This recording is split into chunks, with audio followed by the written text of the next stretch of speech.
Hajime no Ippo has 3 seasons, a total of 127 episodes and 2 OVAs, making it a long running series. But what if I told you that the animated content is just a third of the entire story? That's right, the anime covered 557 chapters out of nearly 1500. No wonder so many people get intimidated by the manga's massive chapter count and give up before they even start reading. I mean, over 1000 chapters is a huge time investment. That's why 1.5 years ago I decided to create this video, a deep dive into the entire manga storyline after the anime ended.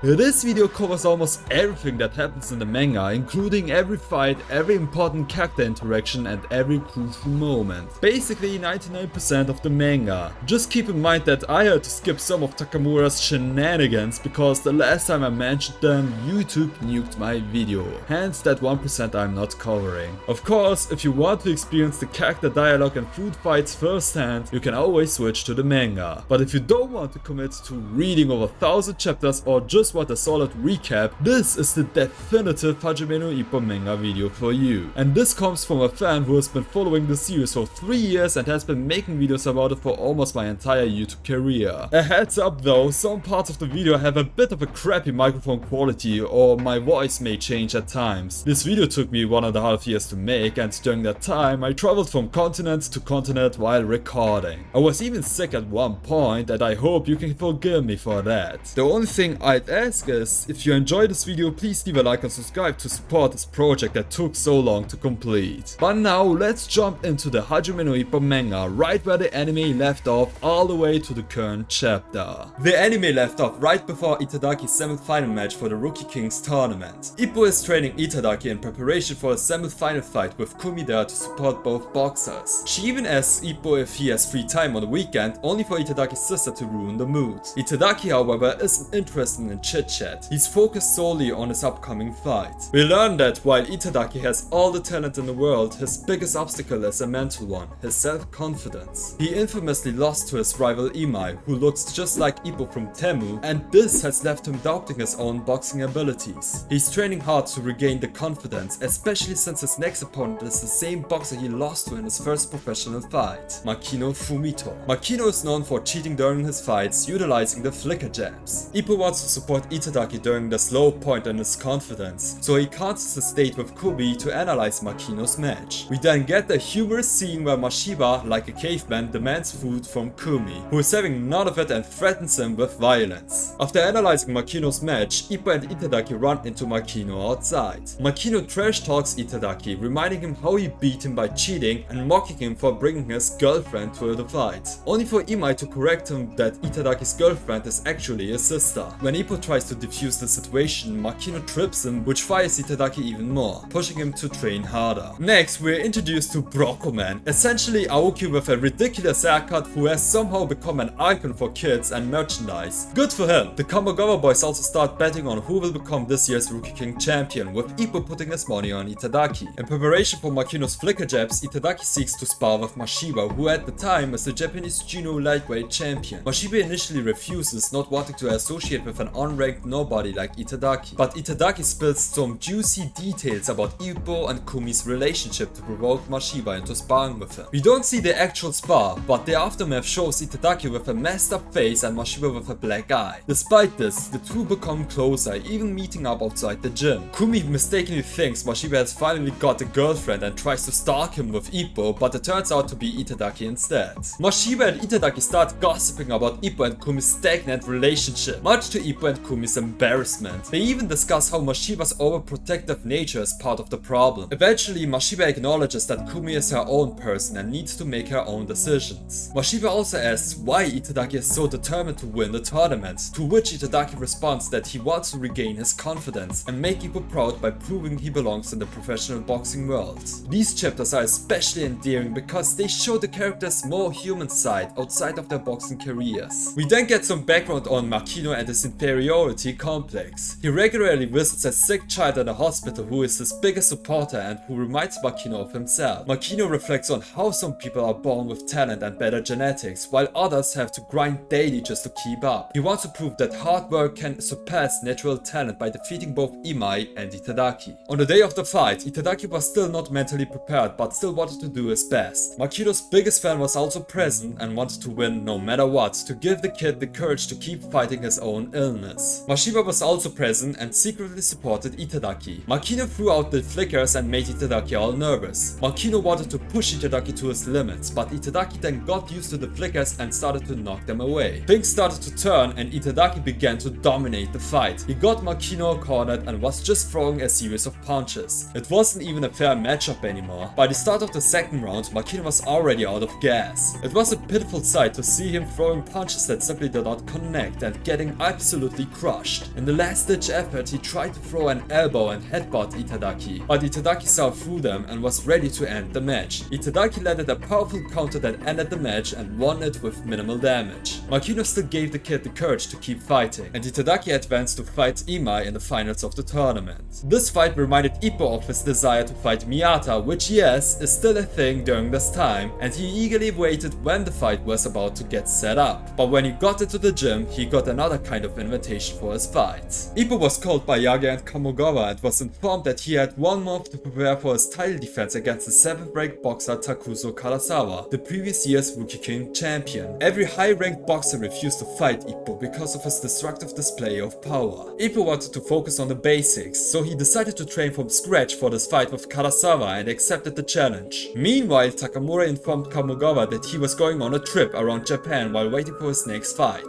We also see what Karasawa is up to. He's training his app, he goes on a trip for half an hour and returns just in time for the next fight, coinciding with Ippo's and Karasawa's match. At the same time, Sanada, the former Japanese bantamweight champion and the medical student Ippo fought during his first title defense, returned to his old gym to congratulate Karasawa on his upcoming national title fight with Ippo. Karasawa mentioned that he has an anti-Dempsey roll strategy, but the odds are 7-3 that he will lose, so he asked Sanada to help him with his training since Sanada has already experienced Ippo's fists firsthand. In preparation for the fight, Ippo does something similar to Kamogawa's Iron Fist training, where instead of punching logs in the hills, Ippo hammers logs into the hills to train his side muscles. He also trains with Kamogawa using the basic routine we have seen so many times before. Takamura on his trip gets lost, something very relatable as I often get lost myself when wandering around, which results in funny Instagram stories, so it's a win-win situation. Takamura helps a random guy in the countryside pull his car out of an accident, and this countryside happens to be Gerumichi's hometown, Ippo's very first kohai. They don't meet, and this is the last time we see Gerumichi in the story, so for the 3 Gerumichi fans watching this video, this is your moment to embrace him. We also see what Karasawa is up to. He's training his abs to prepare against Ippo's body blows that drain the life out of his opponents. Kamogawa and Ippo analyze Karasawa and conclude that he has very fast hands and is an outboxer, so they plan to target body shots to erase his footwork and make him immobile. Ippo was forbidden by the government to punch logs into the hill, so he had to rely on other training options. He also admits to Itagaki that he has used the Dempsey roll for too long and won't be using it for the time being.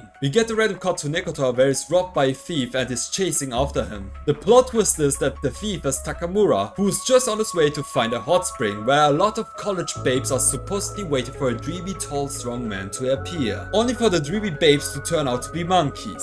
Takamura picks up a fight with a horde of monkeys and escapes the madness. He then finds himself in Nagoya, where Sawamura randomly spots him on the streets. Then he is in Osaka, where he buys a jar of pickled squid from Sendo's granny that will give anyone definite diarrhea. Takamura then calls Ippo from Fukuoka, and just as the squids hit him, he has to take a deep dump in the bushes. Later he enjoys ramen in Okinawa, where Shimabukuro catches him. Basically, Takamura makes a whole Japan tour during this little trip, and nobody at the gym believes him. On the day of the weigh-ins, Ippo and Karasawa check each other's bodies. Ippo expected Karasawa to train his lower body, while Sanada observed that Ippo's back muscles had grown, mistakenly thinking that it was for the Dempsey roll. Sanada confirms that he will be at Karasawa's corner and has his back to defeat Ippo in the match. Meanwhile, Ippo feels a sense of uncertainty, as if something is missing, even though he trained to perfection for the match. Just in time, Takamura returns from a trip and gives Ippo some encouraging words to motivate him. Ippo takes these words to heart and promises Takamura that he will demolish Karasawa. Takamura also offers the squid he took from Sendo to Ippo, which thankfully Ippo refuses because something really bad happens later. However, the other Kamogawa boys eat the squid, which later leads to Aoki's downfall. On the day of the fight, the Kamogawa boys are late because they took a deep dump due to the squids, and to make matters even worse, Takamura fingers Aoki to death for loss, causing him him to run back to the toilets. When the match begins, Karasawa tries to take the lead, which turns out to be a fatal mistake as Ippo charges right back at him, confusing Karasawa even further. The psychological pressure causes Karasawa to land fast jabs that have little impact on Ippo. Karasawa tries to outbox as long as he can, but before he knows it, he's cornered and trapped. Ippo capitalizes on this and lands a devastating body shot on Karasawa, who starts panicking. This is not what he prepared for, and he realizes that he underestimated Ippo. With nowhere to escape, Karasawa clinches Ippo to avoid damage, but this turns out to be a grave mistake, as Ippo can easily punch through a clinch into his opponent's stomach. Sanada sees this coming and orders Karasawa to let go, but Ippo jabs him instead. Karasawa has no choice but to block Ippo's heavy punches. Desperate, he throws himself into Ippo, causing both to collapse to the ground, ending the round. By the end of the round, Karasawa is sweating bullets, while Ippo's camp remains cool-headed as always. Karasawa now has to shift his strategy and push Ippo into the ropes. He tries to intimidate Ippo by using his footwork and throwing jabs to lure him in, but the psychological pressure is too great and Karasawa finds himself cornered again. Ippo weaves in and it looks like he's going to use the daisy roll. Karasawa prepares to counter, but to his surprise, Ippo goes lower and aims for a body shot. Karasawa grits his teeth, but he's not prepared for Ippo's monstrous strength. On the verge of giving out, Karasawa tries to counter Ippo with his last bit of spirit, but Ippo sees it coming and counters with a devastating blow of his own that scares the crowd. Karasawa dramatically tries to hold onto the ropes, but his spirit can no longer support his broken down body, and he falls to the mat, ending the match within just 2 rounds, with Ippo taking nearly no damage. After the fight, the Kamagawa boys met up outside the Korouken Hall and wondered why Aoki was still inside. Itagaki decided to check on him and happened to run into Imai. Imai mentioned that Ippo's match will serve as a great reference material for his upcoming bout with Itagaki, and he promised to find the fastest route to challenge Ippo for the Japanese title. Imai also called out Itagaki for not aiming to surpass Ippo and instead of choosing to be his disciple. They set up a bet for their upcoming fight, with Imai suggesting that if he wins, Itagaki should introduce his sister to Imai. Irritated by the stupid request, Itagaki nearly brawled with Imai until Aoki finally emerged from the bathroom, covered in jizz and out of bodily fluids. Imai left the hall and Aoki had to go back into the bathroom. The next day, Ippo and Itagaki watched Volg's match in America, where he fought the 4th ranked boxer and won easily in the first round. It was revealed that Ippo is ranked 12th in the WBC, but Ippo expressed that he's nowhere near Ricardo's level, recalling how Ricardo knocked him out without any issues during their sparring match just a few hundred chapters ago. Back at the gym, the hottest news was that all the Brokoman merchandise was being thrown away since Aoki's shizzy mishap made the news and became cancelled by the masses. While training, Itagaki once again mentioned that he is physically ready but lacks the mental confidence needed to succeed.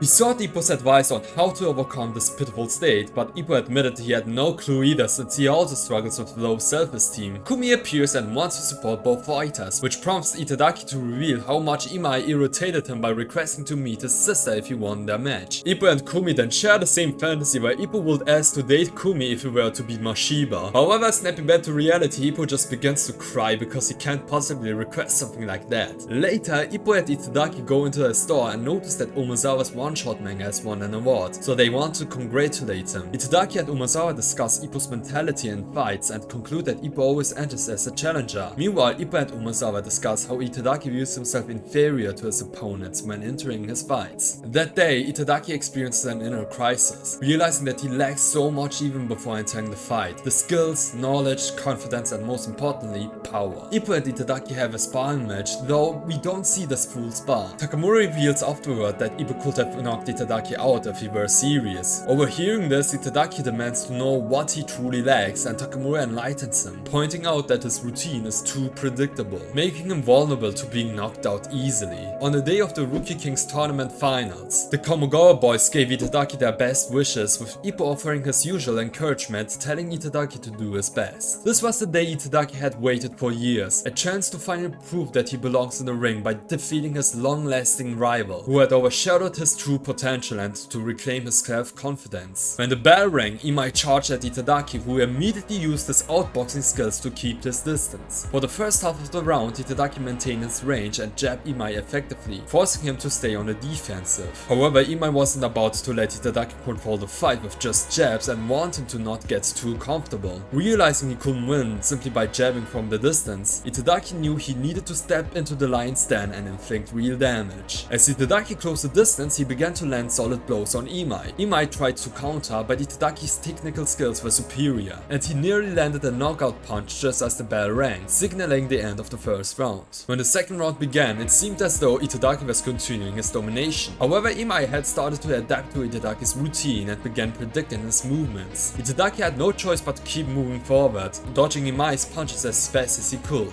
Fueled by an adrenaline rush, Itagaki compared the situation to what Ippo must experience every time he is in the ring. The round ended, but Itagaki couldn't wait to get back into the ring. He was too accelerated. Itagaki became the aggressor, and Shinoda noticed that something had finally awakened inside of him. Itagaki fought more aggressively, but as a result, he also began to take more hits. Despite this, he didn't care. He was having too much fun to even think about giving up. However, what Itagaki failed to notice was that Imai had been targeting body shots, which gradually eliminated Itagaki's footwork, rendering him unable to outbox anymore. Forced into this close quarters fight against a powerhouse like Imai, Itagaki had to endure his heavy punches. Now being toyed with, Itagaki was compelled to give everything he had left in the tank to avoid being knocked out. The round ended, and in an attempt to encourage Itagaki, Shinoda made a cheesy wordplay telling him to fight with guts, guts to the gutsu, or something stupid like that. Itagaki continued to endure the punishment Imai inflicted, recalling the suffering that all the other Kamogawa boxers had to endure in their fights. He kept fighting back, but still wasn't enough to turn the tide. At the end of the round, Itagaki collapsed into his corner, nearly unconscious, but Yagi managed to save him the last second by placing the chair under him, making another corny pun by saying "this is a nice,"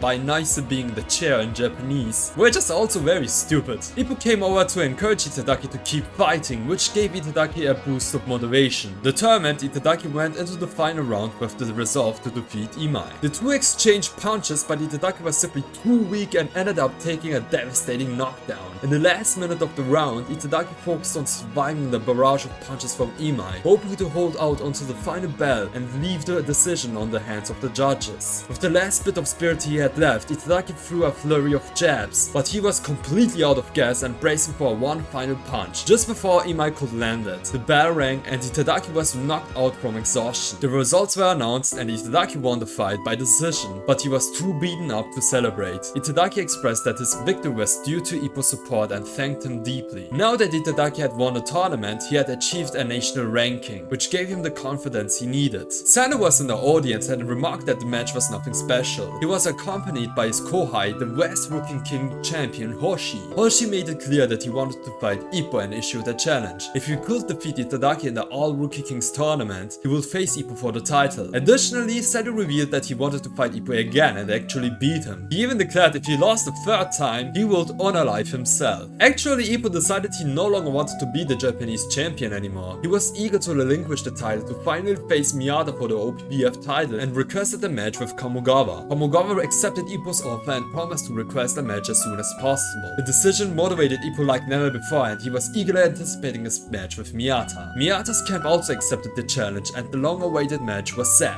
Itagaki, meanwhile, was in the hospital and received visits from Ippo and Ippo from Walmart. It seemed that Imai came to congratulate Itagaki on winning the match, but he was also there because he knew Nanako would be visiting as well. Itagaki also loved staying in the hospital since Kumi would nurse him like a baby, so both of these weirdos enjoyed their time in the hospital. Back at the gym, the Kamogawa boys poked fun at the Gatsu and then "this is a nice pun" from the Itagaki match, but they were quickly scolded for it. Ippo was invited to Kamogawa's office, where it was officially announced that Ippo would fight Miyata for the OPBF title. However, the match was scheduled for 6 months later. To ensure Ippo didn't suffer from ring rust before this major bout, he needed to defend the Japanese title one last time before the OPBF title. Kamogawa noted that the OPBF title fight would be the last fight before heading for the world, so Ippo accepted the challenge and eagerly awaited his next opponent. The next day, Ippo picked up Itagaki from the hospital with a car, and while arriving at the gym, almost ran over Aoki. It's also revealed that Itagaki will not fight in the All Rookie King finals since he is too injured to compete. Initially frustrated, Itagaki accepted the fact that he couldn't participate. Ippo also gives Itagaki the baton to inherit the Japanese title in the near future when he relinquishes it. Ippo's last challenger is set, and it's an old man, a 31-year-old veteran Take.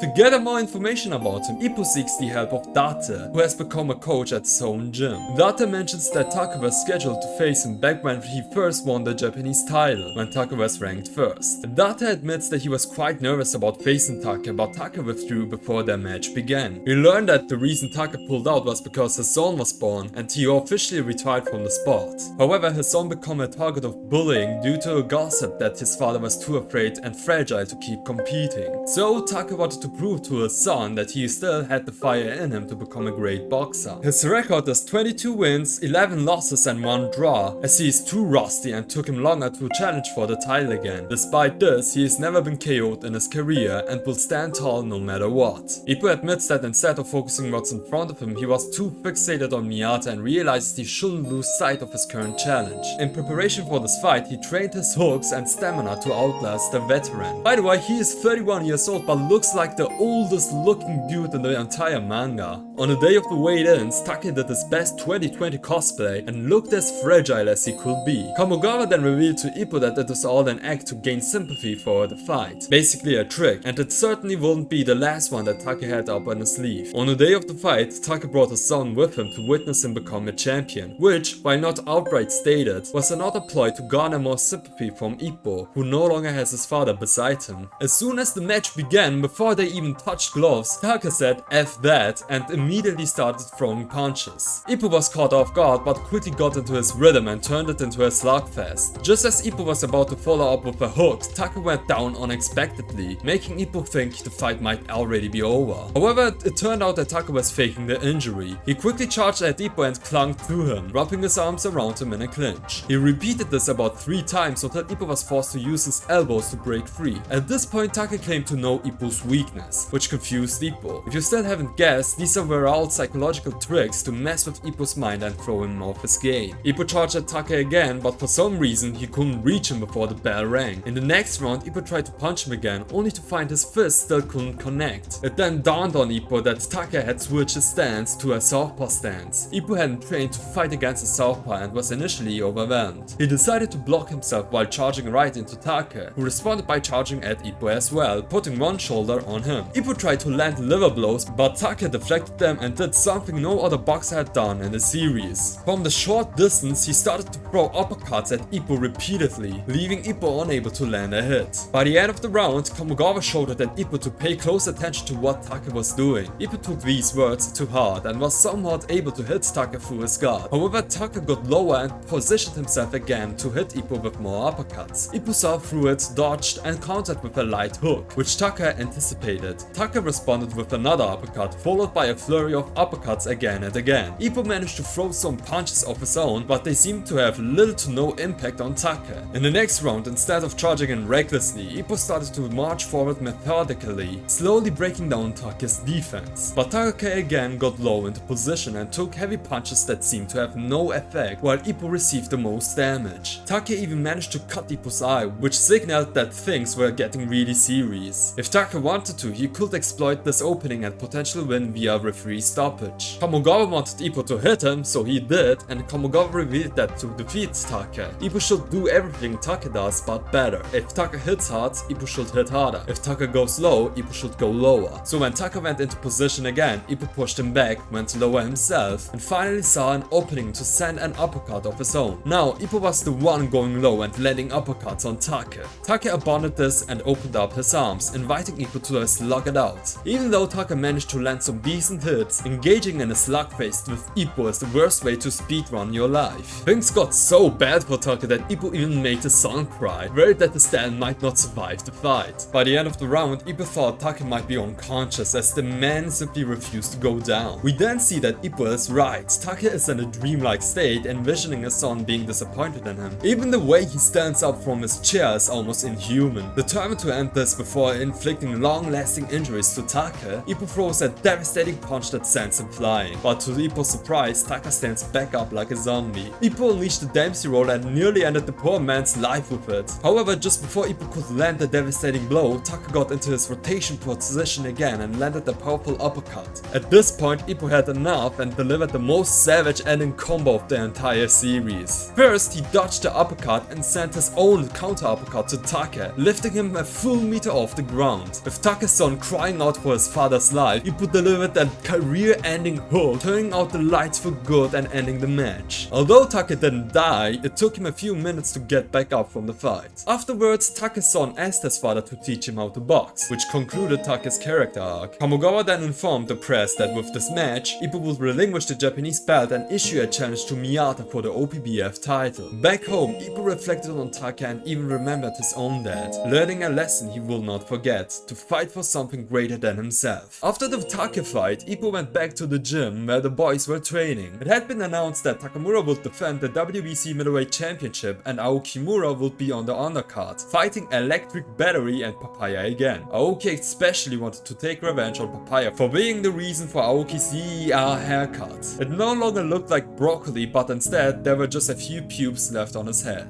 Ippo wanted to watch Miyata's last OPBF title defense before they faced off, so Aoki organized for Kumi to go with Ippo to the match, which made Ippo nervous since he would be watching the match with his boyfriend together with his girlfriend. They both met up and had a nice chat until Mashiba appeared out of nowhere and ruined the mood. Ippo asked if Mashiba would defend the Junior Lightweight Championship soon, so which Mashiba said he would, but he lacked a challenger since every high-ranked boxer feared him. However, he had one opponent in his mind that he absolutely wanted to crush before heading for the world stage, which Ippo initially assumed was himself. Miyata's match was about to begin, which Mashiba didn't care for and actually hoped for an upset victory by Miyata's opponent, which irritated Ippo. When the match began, Miyata received some fouls, including a headbutt, but he countered and dominated through 2 rounds. During the timeout, Miyata caught a sight of someone familiar in the crowd, Sakaguchi, the manager of the former OPBF champion Arnie Gregory. Next to him was someone menacing, just staring at him. Miyata was too distracted by their presence and lost his rhythm. He mentioned that he recognized this menacing man but couldn't recall where from. He received another headbutt and it started to look like he might actually lose in an upset. This got Miyata out of control. Instead of relying on his usual cool-headed style, he completely abandoned it and just started throwing hands. Did I just say throwing hands? I meant Miyata was beating on his opponent like he's dead meat, even while the guy was on his knees. For good measures, Miyata threw one last devastating punch until the ref stepped in and ended the match. It was an all-around shocking moment that left Miyata unsatisfied.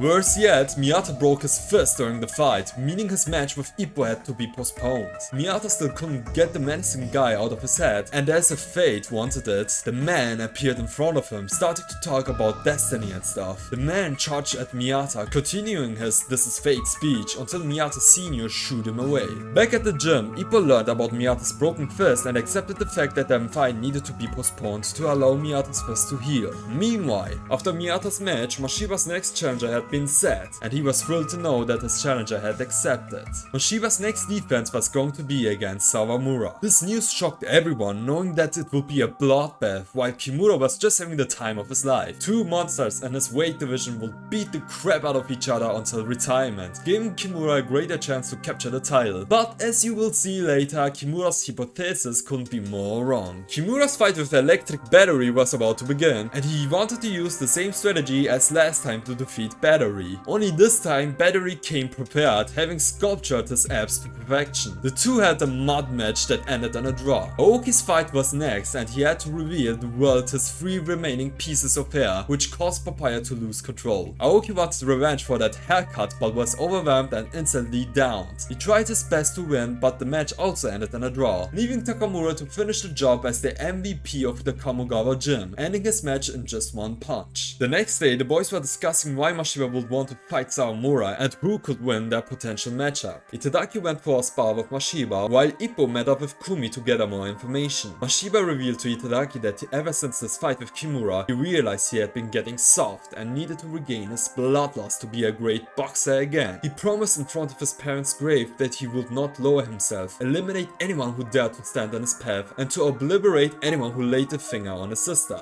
Back with Ippo, he remembered why Mashiba specifically chose Sawamura. Since Sawamura had once laid his hands on Kumi, Mashiba wanted to make him pay by legally beating the living crap out of him, unleashing his inner frustration and hatred all at once to regain his bloodlust. Other characters also discussed who would win the fight. Takamura revealed to Nekota that Sawamura had the greater chance to win, while Kimura predicted that Mashiba would come out on top. However, when Itagaki returned from his spar with Mashiba, everyone was shocked to see that Itagaki had almost no injuries on his face, suggesting that Mashiba had indeed gone soft on him. We get a POV from Sawamura, learning that Mashiba is ranked 8th in the world, and Sawamura is asked if he is sure about fighting him. Sawamura sees it as an opportunity to reach the same level as Ippo and finally surpass him. This time, he doesn't want to leave his opponent half alive. He wants to prey on him until he's completely out of options. Sawamura Takamura has only grown more insane since his fight with Ippo. Things become even more concerning when Mashiba tells Kumi not to watch the match, as even he knows it won't end pretty. At the way it ends, both men had a massive stare down and exchanged threats that the other one will leave the match alive. On the day of the fight, everyone was there. The Kamogawa boys, Takamura and Nekuta fresh from their snowstorm adventure, and even Kumi. Ippo sat next to Kumi for the sold out fight everyone was excited to see. Sawamura entered the ring dressed like a dragon, while Mashiba came dressed like a Grim Reaper. They had one last long stare down before chaos erupted, and they readied themselves. When the match began, both fighters performed perfectly in the first round, with next to no dialogue. Both revealed their abilities in the ring, showcasing their best moves with many close calls but no clean hits. After 2 rounds straight of close calls with no punches landed, both got tired of it and decided to up their strategies, which in their case meant cheating. Sawamura starts by hitting Mashiba with the back of his hand, which is illegal in boxing. The ref noticed and gave Sawamura a warning, but while the ref was distracted, Mashiba threw a punch out of frustration.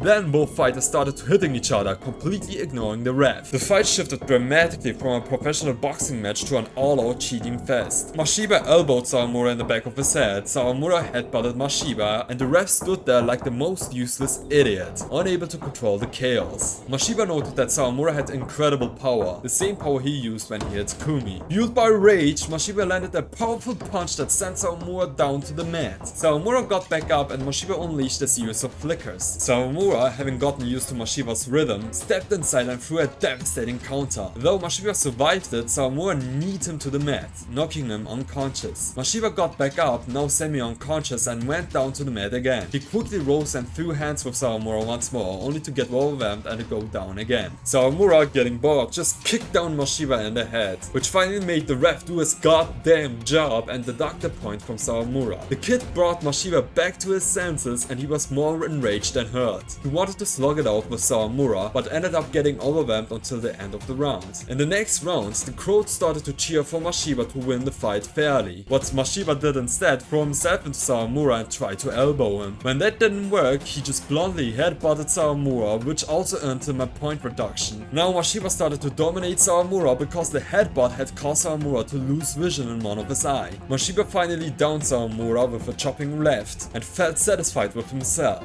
Sawamura, feeling overwhelmed, quickly got back up. Mashiba wasted no time and punched the crap out of Sawamura, while Sawamura instinctively countered each of Mashiba's blows after he was hit. This continued for the remainder of the round, with Mashiba hitting and Sawamura countering. In the next round they continued to hit each other simultaneously. Sawamura refused to give up until he reached the same heights as Ippo, while Mashiba just wanted to beat Sawamura until he could no longer move. Mashiba finally managed to dominate Sawamura, which satisfied his thirst for bloodlust. Mashiba wanted more blood, but Sawamura still fought back. Actually, this was part of Sawamura's strategy. He let Mashiba hit him until the perfect opportunity for a devastating counter presented itself. Just as Sawamura was about to go down, Mashiba aimed to send him to hell with one final chopping right. Sawamura saw his chance and landed the punch straight into Mashiba's heart. It took Mashiba a while to process it, but he eventually went down. Sawamura, feeling accomplished but exhausted, also collapsed. Now both men needed to get back up faster than the other one to win, but neither could. Both stood up, out of breath and barely conscious, ready to continue to fight. Both had flashbacks of their lives leading up to this moment and were determined to end it once and for all. The crowd cheered for them to continue, which irritated Mashiba. He remembered why he wanted to fight Sawamura in the first place. He wanted him gone for good.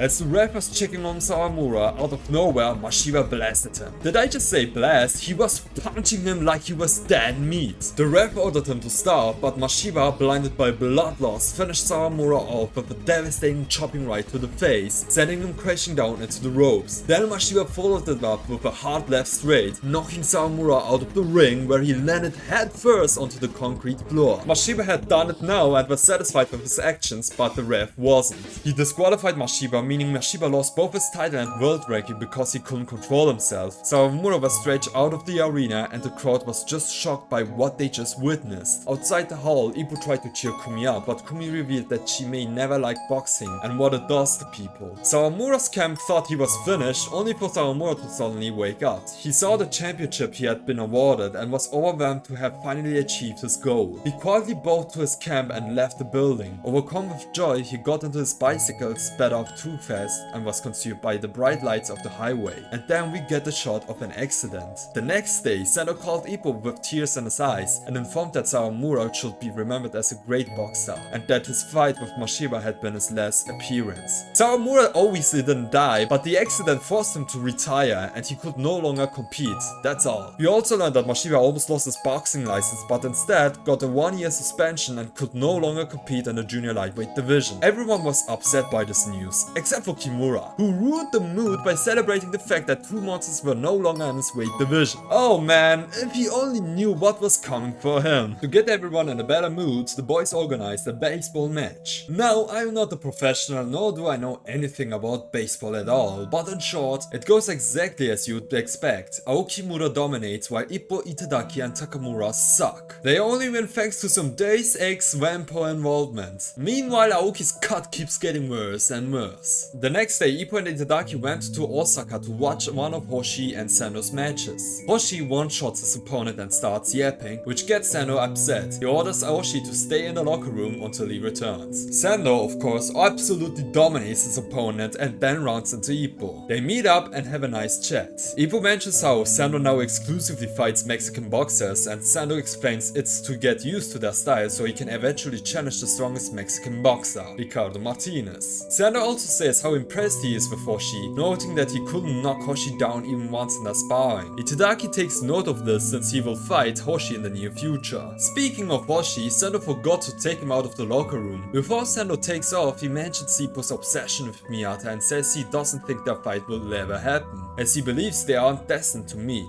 This understandably upsets Ippo, who reminds Sendo that they promised to fight each other. Sendo's reasoning is that he believes that he and Ippo are the ones destined to fight off, so he plans to take off the world title off of Martinez and challenge Ippo for a third time. Back at the gym, Takamura spits on Aoki's hair, which is important to the plot. Itagaki has another brief fight where he wins via decision, and the boys find a bike track to do their road work. The place is full of dog crap, and Takamura runs right into it. He blames Wampo and jumps into the sea and dips into the unknown. Seeking revenge on Aokimura for no reason, Takamura decides to throw some dog crap at him, not wanting to be the only one covered in it, but to his surprise, all the dog crap is gone. Desperate for a solution, Takamura takes a dump himself and hurls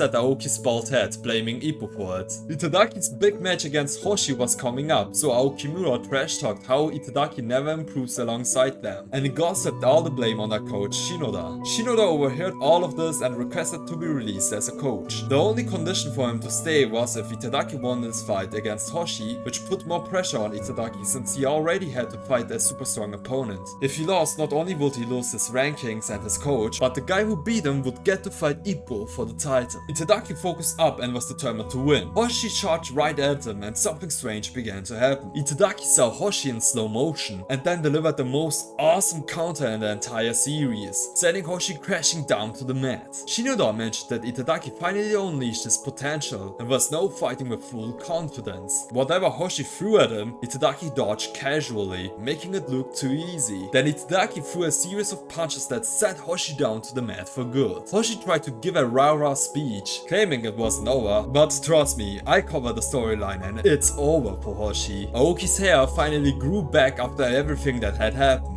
and now he sought revenge on Takamura for all the crap literally he put in him through. He called all the boys to his shop and offered some free ramen noodles. What they didn't know is that Takamura's bowl was full of bird crap meant to take him out. Chaos broke out when everyone started to swap him bowls, turning it into a game of Russian roulette to see who gets the bird's nest. Kimura had to leave and Aoki, not wanting to look suspicious, ate Kimura's bowl. Predictably, it was the bird crap. He got sick and the next chapter, which is essential for storytelling, I guarantee it, Takamura teabagged Aoki. At the fishing boat business, Ippo realized how much of a toll his mother endures when she works. Since his fight with Miyata was coming up, Ippo decided it would be his last professional fight. He would be satisfied with the outcome either way and wanted to help his mom out more. However, Miyata suddenly appeared, bent to his knees, and deeply apologized. Ippo was confused and Miyata bluntly cancelled their match. Ippo still couldn't understand why, but Miyata got up and left, saying they just weren't fated to fight. Ippo spent the entire day trying to process what happened and left deeply disappointed.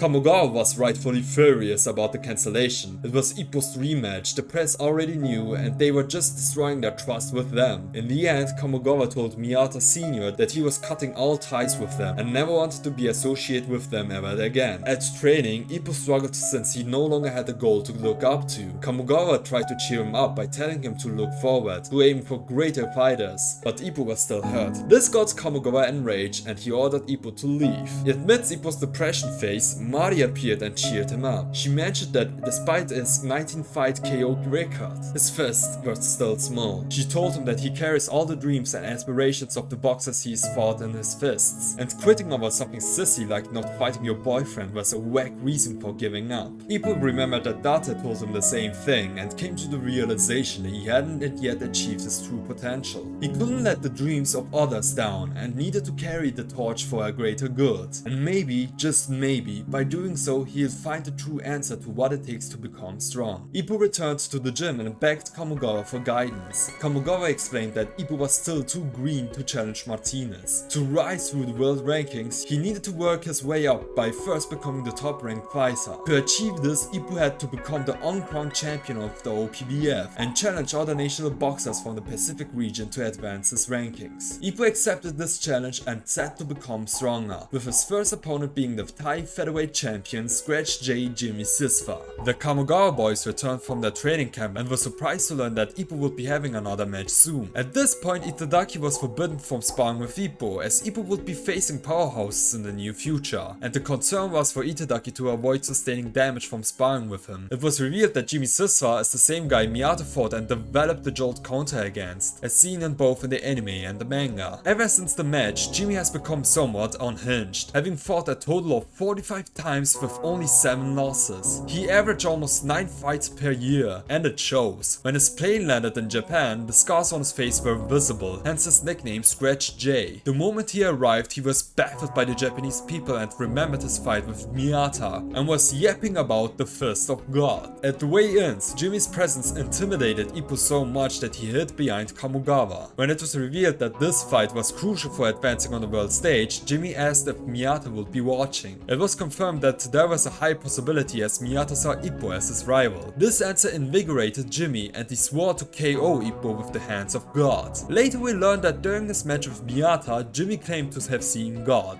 who awarded him with the hands of God to become a great boxer. It's heavily hinted that Jimmy is suffering from brain damage, as his obsession with this God and his struggle to put words together are apparent, so I can't help but to feel bad for him. On the day of the fight, Kamogawa's strategy was to stop Jimmy from getting too close to Ippo by not allowing him to charge. Ippo was ready to comply, but when the match began, Jimmy took a few steps back and charged at Ippo with full speed dash. This single punch drove Ippo into the corner, and Jimmy charged again right into the corner and gave Kamogawa a jump scare. Ippo realized that he was fighting against a wild boar and needed to adjust. However, all he could do was block while Jimmy kept delivering powerful punches and dashing back to repeat the pattern. Ippo had to adapt quickly and decided to charge in faster to land quicker blows. He started landing liver shots and solid hits to put Jimmy at a disadvantage, but Jimmy twisted his body and used all his weight to deflect Ippo's fists. He was mimicking Miyata's Jolt counter but with his own spin, calling it the Tornado Jolter. He used the move against and actually hit Ippo, making Ippo do a full backflip and crash into the mat. The ref, however, called it a slip as Ippo and Jimmy's fists crossed, essentially causing Jimmy to lift Ippo. Somehow this freaking ref sees an impossible to see a high caliber slip, but can't see obvious fouls even the crowd is able to catch, like the mod match that was Mashiba vs Sawamura. In the second round, Ippo charged at Jimmy again, landing solid blows. Jimmy went for another Thunder Jolt, which Ippo dodged, but it was just a setup for a follow-up jolter from the other arm. Ippo took that hit head on, barely surviving it, but reassured Kamogawa that he was fine. Ippo had to come up with something, so he decided to attack Jimmy when he was wide open, right when Jimmy was throwing a punch. Both exchanged blows, with Ippo on the verge of giving up, while Jimmy was dashing right into Ippo's corner. But just in time, Ippo collapsed right into his chair as the bell rang. That was very nice too. Kamogawa wanted Ippo to continue just to pressure and throw hands like wild cavemen. Meanwhile, Takamura scissors Aoki's eyes. The round began and both charged at each other. Jimmy first jolted Ippo's fist away, but Ippo also put all his weight weight into his leg, and both punched each other's fists, sending shockwaves through the arena. Ippo continued his strategy, and Jimmy realized that Ippo was also throwing jolts now. But not only that, Ippo threw multiple jolts, building momentum from the previous jolt. Jimmy was now getting overwhelmed, and both had a close infight where Ippo threw heavy punches until the round ended. Kamogawa saw Ippo's potential to do something unique with the jolts, so he ordered Ippo to combine the jolt into an uppercut to finish Jimmy off, which Ippo accepted. Jimmy was not about to give up either, as he wanted to take his god all the way to the world stage. So when the round began, both were again in a close infighting contest. Jimmy threw the jolts like crazy while Ippo dodged and used his dodging momentum to throw a jolt uppercut, which didn't connect and both men's heads collided. Now they were both covered in blood and Ippo couldn't see, so Jimmy took this opportunity and threw a jolt which almost sent Ippo down, until Ippo literally saw the god in the lights. Ippo came back to his senses and we get to see the coolest ending sequence to a fight and our first tease of the diagonal Dempsey roll that Ippo would use in the near future. Ippo threw another jolt and used the momentum to transition into the Dempsey roll, as he would later do in the story. Jimmy tried to counter with one last jolt, but Ippo dodged it, used the Dempsey roll momentum to perform a jolt counter uppercut, and from the lights saw the god, who was Kamogawa with the mitts, ready to hit the target with a devastating uppercut, which tore Ippo's leg muscles and sent Jimmy flying down to the mat for good.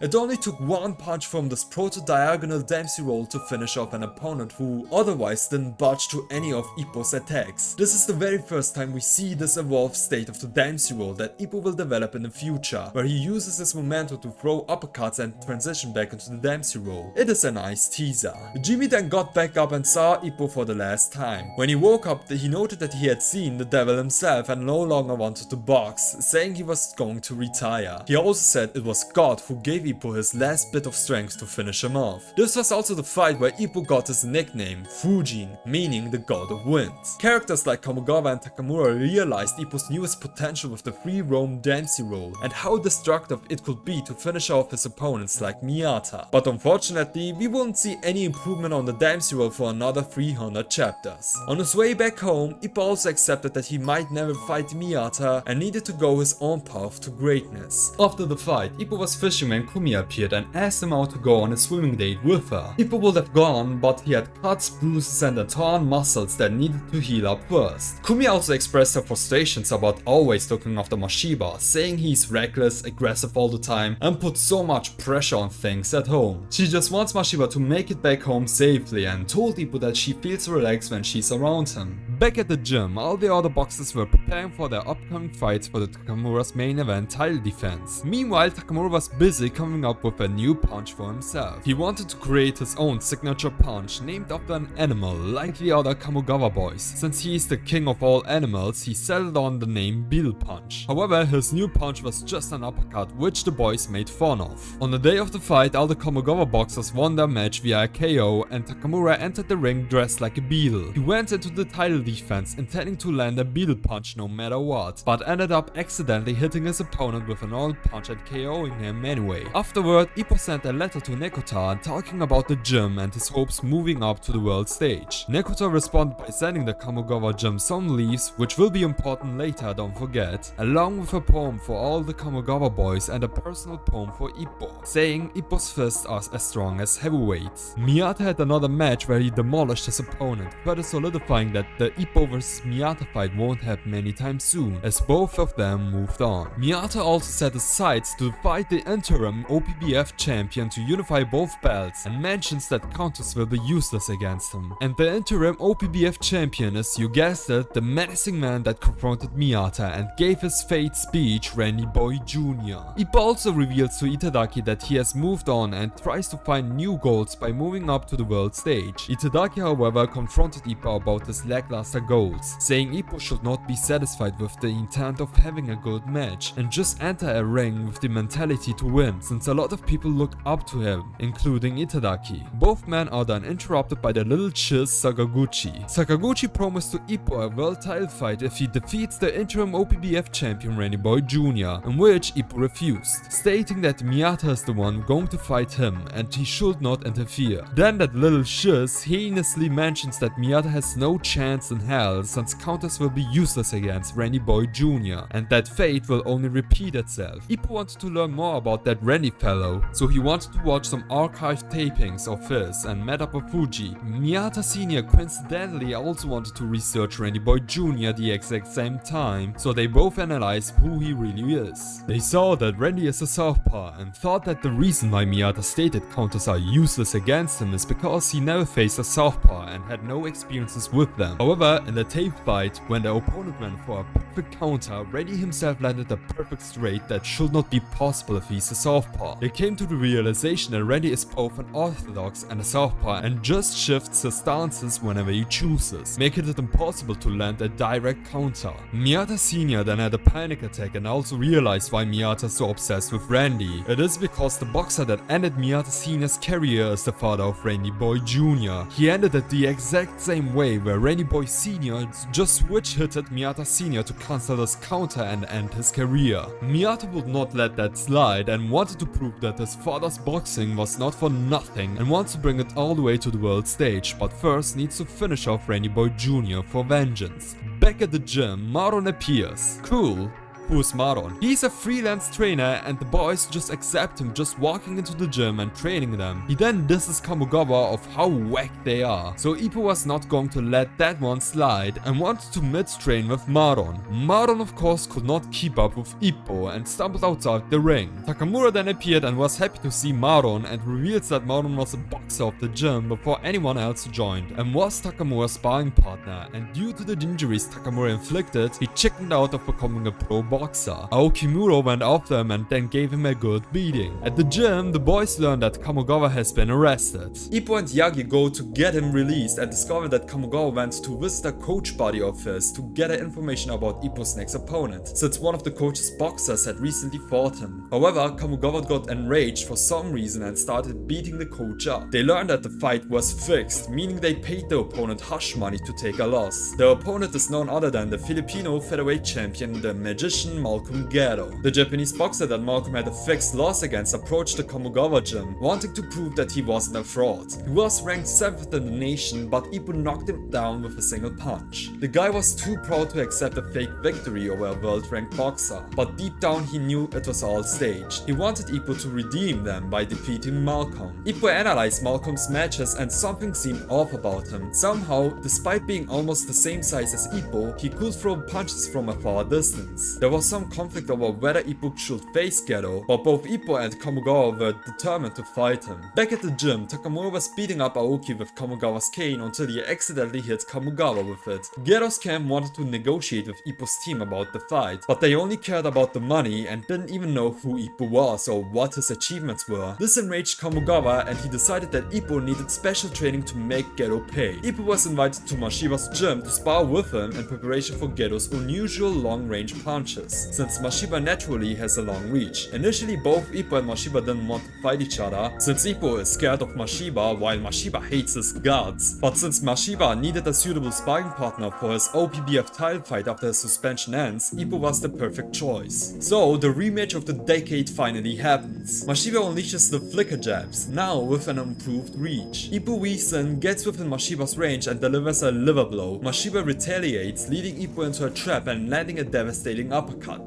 Ippo, now determined, unleashes the Dempsey roll right there. Mashiba tries to keep Ippo at a distance, but Ippo closes the gap and lands the Dempsey roll on Mashiba's body. As Mashiba lowers his guard, Ippo lands a headshot, but Mashiba counters with another uppercut. Both fighters are beaten up but ready to keep going until the scene cuts to Mashiba angrily taking a shower, frustrated by the injuries Ippo inflicted on him, while Ippo admits defeat. The next day, Malcolm Gedo personally visits the Kamogawa gym to negotiate the prize money. He manages to get under Kamogawa's skin, leading Kamogawa to bet 1 million yen and then 2 million yen in a winner-takes-all match, which would be around $35,000 in today's money. Ippo and Gedo finally come face to face, but Gedo doesn't even recognize who Ippo is and calls him a boy before leaving the building. The disrespect towards the Kamogawa gym was mounting, and it was starting to frustrate everyone. At the weigh-ins, Ippo was in a good shape, while Gedo didn't make the cut and demanded Kamogawa to pay more if he wanted forced Gedo to make the weight. So Gedo took off his clothes and was ready to fight. While Gedo was undressed, we see that the guy has gunshot wounds, meaning he really is into some dirty business. On top of the 2 million yen, Kamogawa also bet 500,000 yen of his own money to raise the stakes. When Ippo went to check out the ring, he saw Gedo, and there Ippo said how much of a piece of work Gedo really is. Gedo revealed that he had a business of pickpocketing and as a result got shot multiple times but survived. In the ring he feels safe, scamming other boxers, sabotaging matches and betting with money. Ippo was visibly furious, and on top of all the money, he also bet 500,000 yen. This meant if Gedo won, he would get 3 million yen, which is about $52,000. Ippo then realized that he didn't have 500,000 yen on the hand and asked the boys to bring him money. Itagaki gave 50,000, Aokimura gave a total of 300,000, while Mr. World Champion gave 30 yen. Both Aoki and Kimura revealed that they stole it from their registers, which put even more pressure on Ippo. If he lost, he wouldn't be able to pay his friends back. In the ring, Gedo gave Ippo one last chance to fix the match, letting Ippo win while Gedo would take more money, which made Ippo even more furious. When the match began, Ippo charged right at him and started to throw hands, managing to down Gedo in the first few seconds of the match. Of course, Gedo got back up from the knockdown. Ippo charged at Gedo again, but Gedo extended his arms. Ippo responded with another punch, but Gedo suddenly vanished and was chilling in the corner. Ippo tried to charge back at him, but Gedo used the same trick, and this time Ippo actually slipped. Ippo refocused and was now able to see through Gedo, but he still couldn't land a punch. Ippo stuck with the same strategy until Coach Kamogawa gave the order to look at Gedo's feet. Now Ippo could follow Gedo and deliver a body blow right as the round ended. In the second round, Ippo focused on Gedo's feet again, but Gedo extended his arms and stopped Ippo from dashing into him. Throughout the round, Ippo tried to step in, but Gedo kept him at bay until the end, feeling satisfied with himself. Kamogawa suggested to Ippo to aim a duel exchange to at least hurt Gedo. So in the third round, Ippo charged like a wild boar and almost hit Gedo's stupid face. Ippo landed some light hits while also tanking Gedo's jabs. Ippo eventually got into Gedo's reach and wanted to throw hands, but Gedo pulled an uppercut out of nowhere that shocked the whole crowd. Even Coach Kamogawa looked concerned about what Ippo should do next. This pattern continued for several rounds. Each time Ippo tried to get close, Gedo just jabbed him away, preventing Ippo from closing the distance. This went until the 6th round, where Ippo had taken so much damage he was getting sluggish. The Kamogawa boys were now getting concerned that Ippo might lose the bout, so Aoki analyzed the heck out of Gedo and actually figured out Gedo's magic trick. Itagaki came down and gave a weird riddle about the trick, and Kamogawa had to explain it to Ippo. When the round ended, Ippo fell into the chair. Kamogawa told Ippo to keep using the same strategy, but now he needed to watch his own neck and hit harder. Kamogawa failed to explain Gedo's trick clearly, which was just Gedo loosening his gloves so he could extend his reach. This didn't make much sense since Ippo had fought long-range opponents in the past and just had a spar with Mashiba, but anyway, Ippo tried to get closer again and succeeded by imagining Kamogawa holding his neck, which helped him to get close enough to Gedo. Ippo then needed to immobilize Gedo, so he unconsciously threw a heartbreak shot that Date used, stopping Gedo from moving. He followed it up with a most devastating punch of the fight, where Ippo almost pulverized Gedo's stupid face. Ippo was now moving in and Gedo felt intimidated. Ippo charged in and delivered 2 powerful body blows, but Gedo jabbed him, and that was enough to send Ippo into an almost unconscious state. After piling up all the damage, Ippo could barely move. He survived the round but accidentally sat on Gedo's corner. Kamogawa tried to revive Ippo by placing ice cold hands on his face, which actually worked, and Ippo was ready to give his best in the next round. However, Gedo transitioned from jabs to straights and started landing heavy punches on Ippo. It was getting so bad that Kamogawa ordered Yagi to throw in the towel, but just as Yagi was about to do it, Ippo suddenly dodged. Kamogawa grabbed the towel and Ippo, now getting used to Gedo's style, threw another body blow. Ippo wasn't letting Gedo get away and unleashed a flurry of punches, landing a devastating liver blow that sent Gedo to the mat. Gedo got back up, comparing the situation to being crucified, with Ippo firing cannon shots at him. Gedo tried his best to keep Ippo away, but Ippo just blasted his fists anyway. Gedo, in his infinite stupidity, thought it would be a good idea to challenge Ippo to an all-out brawl, and of course, he got hammered. Ippo was practically punching dead meat at this point, as Gedo slowly and questionably slid down to Ippo, his broken down body collapsing flat to the mat, ending the match. Ippo's face was swollen, so when they went to see the doctor, they ran into Gedo. Kamogawa gave Gedo the reward money he would have normally received if it had been a standard non-betting fight. Gedo accepted it and revealed that he would continue scamming other boxers in the future. future. He also warns Ippo and Kamigawa about the real monster, the OPBF interim champion Randy Boy Jr.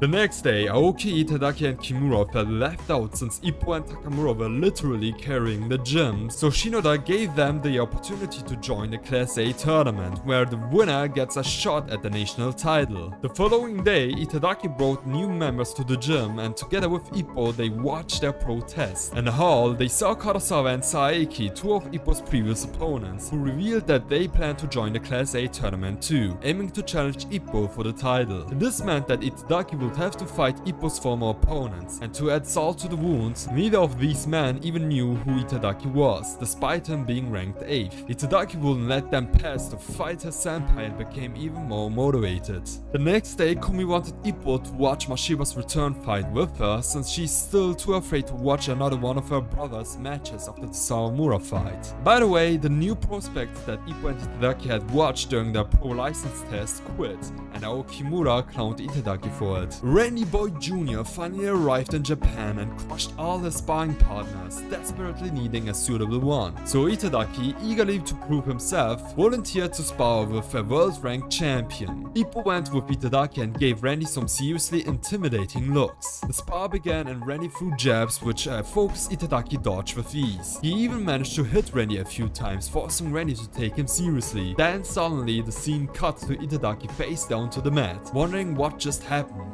Itagaki quickly got back up and maintained his rhythm, only to realize that Randy had shifted his stance to southpaw and easily countered Itagaki while he was throwing a punch. Sakaguchi then laughed at how pathetic Itagaki looked, saying that after they were done with Miyata they would aim to challenge Ricardo Martinez. But Randy was too distracted by Ippo's presence and wanted to spar with him. Ippo saw the opportunity to fight the boxer who had taken his rival away and entered the ring. He was so close to greatness seeing an actual match, but that little shiz interfered and called off the spar, saying it would be bad if a world-ranked Ippo hurt Randy, who was set to fight Miyata soon, and they then left. Imai then appeared, revealing that he had sparred with Miyata alongside another southpaw boxer but couldn't lay a scratch on Miyata's pretty face at all. This still gives hope that Miyata might actually pull off a win. Back at the gym, it was revealed that Miyata's match would be on the undercard for Takamura's title defense. Takamura also sparred with 3 guys in the ring and crushed them. Also, the headline for Miyata's and Randy Boy Jr.'s match was Asura versus the Lighting God. Asura is the demon god with 3 heads and 6 arms in all directions, while the Lighting God is self-explanatory. We see that the word god doesn't really suit with Miyata though, as he needs to cut so much weight that he's thin to the bones and has no shape or form to last long rounds. But this didn't stop them from the spars, and they needed a better infighter than Imai. So the logical sparring partner was Ippo, but since Kamigawa wouldn't allow it, it had to be another world-ranked infighter. Sendo met up with Sawamura, who had stitches all over his face and could no longer drive his motorcycle anymore. And Sendo was making a trip around Japan and aimed to beat up every boxer just for the lols. So the only 2 boxers in the country remaining were Mashiba and Miyata, and went together with Sawamura to Tokyo. Sendo first made his way to the Kamigawa gym to announce he is on an ass-kicking spree, then went on his way to Miyata's gym. Ippo followed them after and sneakily watched through the windows the whole confrontation. Sendo jokingly threw a punch at Miyata. In exchange, Miyata threw a glove at him. They got ready to spar in the ring, with Sendo just charging at him, only to get jabbed back. Sendo tried to smash Miyata, but Miyata casually countered the smash. Sendo got dominated in the first round, but that was all according to his plan. In the second round, he went closer without a guard to dodge Miyata's punches easier, and threw motionless jabs at Miyata, which managed to corner him and then land his big guns. Sendo managed to get decent hits on Miyata, but the spar ended with Miyata dodging the last punch and calling it quits. Takamura, Aokimura and Miyata had the weigh-ins, and the next day Aokimura lost their fights. Miyata's fight was next, and for this fight, Sendo and Sawamura were also watching alongside Ippo and Itagaki. When Miyata's long-awaited match began against RBJ, he was not giving him a second to find his footing. Miyata just charges at him with his outboxing and does not give RBJ a chance to catch his breath. Even when Randy used a switch hit technique, Miyata just punched him away. Whatever Randy tried to do, Miyata dodged all of his attacks and punished him with counters for it. In the second round, Randy tried to take the advantage since Miyata is on his weight management and does not have the unlimited stamina. But Miyata still dominated him and even downed Randy that round. In the third round, Miyata still continued his domination with counters and sliding in fast, but RBG just sent a punch of his own that actually connected. But soon after this punch, Miyata just unleashed a flurry of punches until the end of the round. In the next round, Miyata still continued to land fast jabs on Randy,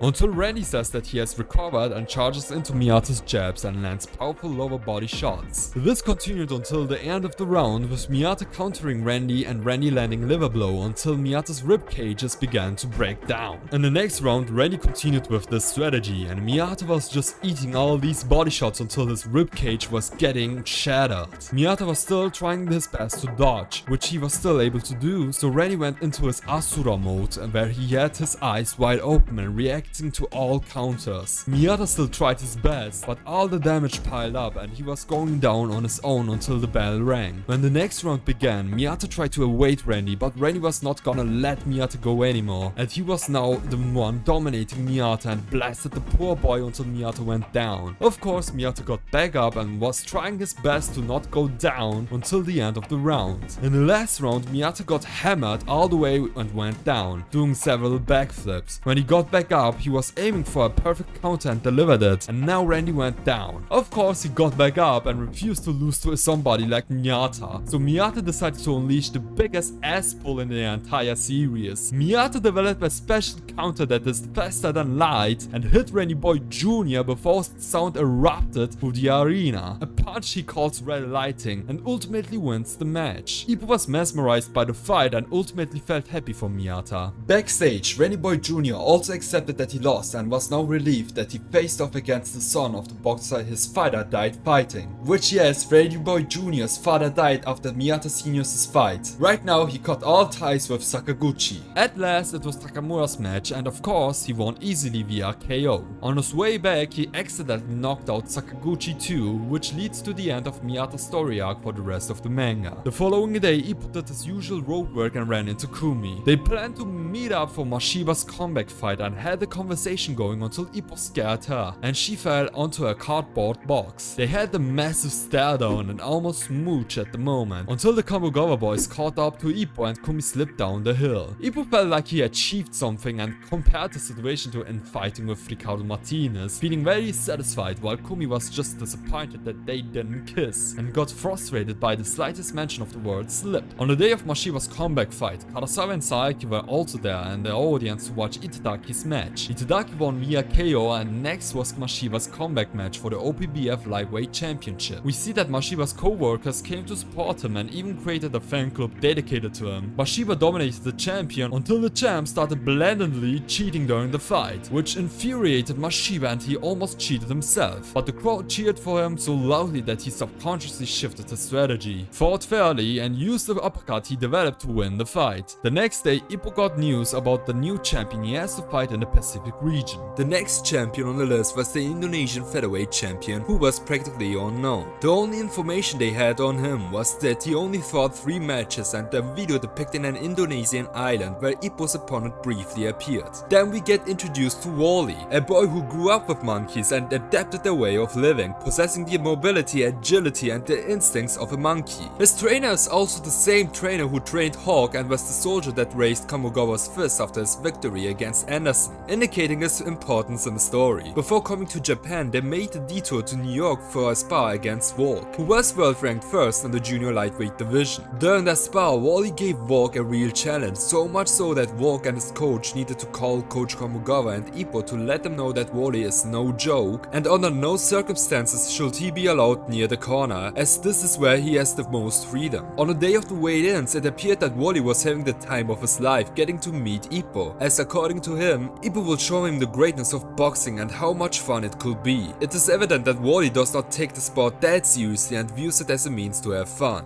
That is why on the day of the fight, in the first round of the match, Ippo already scored a knockdown on him. But Wally's coach understood that Ippo would give him a hard time in this fight, so he yelled out freedom, prompting Wally to make a complete 180 in his Kamogawa's boxing stance and start dodging Ippo's punches like he's in the Matrix. At first glance, Wally's boxing style was almost reminiscent of Hulk's style, with his dodges and punches coming from seemingly impossible angles. However, he then began to incorporate moves like the smash and flicker jabs into his arsenal, showcasing that he not only emulates Hulk but also adds real boxing techniques to his arsenal. Then Ippo's and Kamogawa's strategy was to corner Wally, even though both of them had been warned not to do so by Volg and Daneki. Nonetheless, they proceeded and almost succeeded in cornering Wally. However, something really weird happened. Wally used the ropes to levitate and pulled himself back quickly, surprising Ippo by repeatedly punching him. He did this too many times during the fight, making it feel unnatural and unrealistic. Wally jumped high, used the ropes as his advantage, and could even drift punch Ippo unconscious. Wally repeated these maneuvers throughout multiple chapters, seemingly pulling these moves out of thin air, and Ippo could do nothing to counter them. Eventually, by chance, Ippo managed to corner Wally and thought it was his chance to finally inflict some damage on him. However, he should have listened to Volg's advice and ended up being knocked unconscious by Wally's unorthodox boxing style. It was only after Ippo was knocked out cold that he suddenly remembered Volg's words about not cornering Wally. Ippo's and Kamogawa's strategy then shifted to targeting Wally's midsection to slow him down and create openings for counterattacks. However, Wally saw through the strategy and continued dominating Ippo without Ippo laying a hand on him. It became so effortless for Wally to land punches on Ippo that he was getting bored and engaged